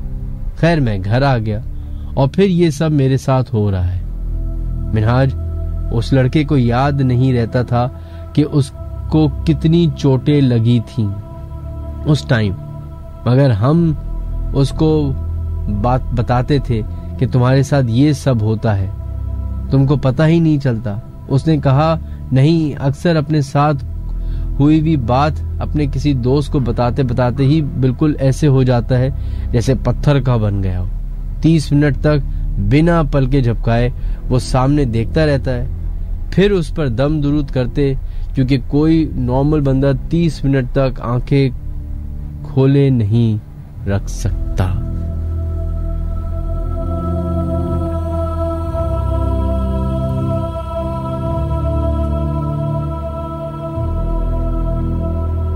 ये जिस मखलूक की हम आज पूरे 2 घंटे बात करते रहे हैं और हर शो में बात करते हैं, इसके बारे में दुनिया में कुछ लोग फनी कमेंट्स करते हैं, कुछ लोगों का मानना बड़ा पुख्ता है, कुछ लोग हैं जो डिबेट करते हैं कि ऐसी कोई चीज नहीं है, ये एग्जिस्ट नहीं करते, और करते भी हैं तो हमारे और उनके बीच में एक फासला है, तो कभी ये हमें जाहिर नहीं हो सकते और हम इनको इनकी दुनिया में नहीं जा सकते। इस दुनिया में कई मिरेकल्स हुए हैं, होते आए हैं, हो रहे हैं, होते रहेंगे।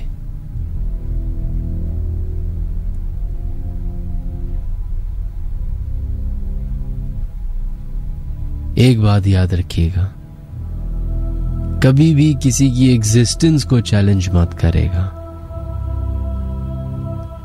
आपको नहीं मालूम कि वो किस तरीके से रिएक्ट करे। हो सकता है आप अभी हमारा प्रोग्राम अकेले बैठ के अपने कमरे में सुन रहे हो, अपने दफ्तर में सुन रहे हो, अपनी गाड़ी में सुन रहे हो। आपको तो लग रहा होगा कि आप अकेले हैं, पर शायद आप अकेले ना हो।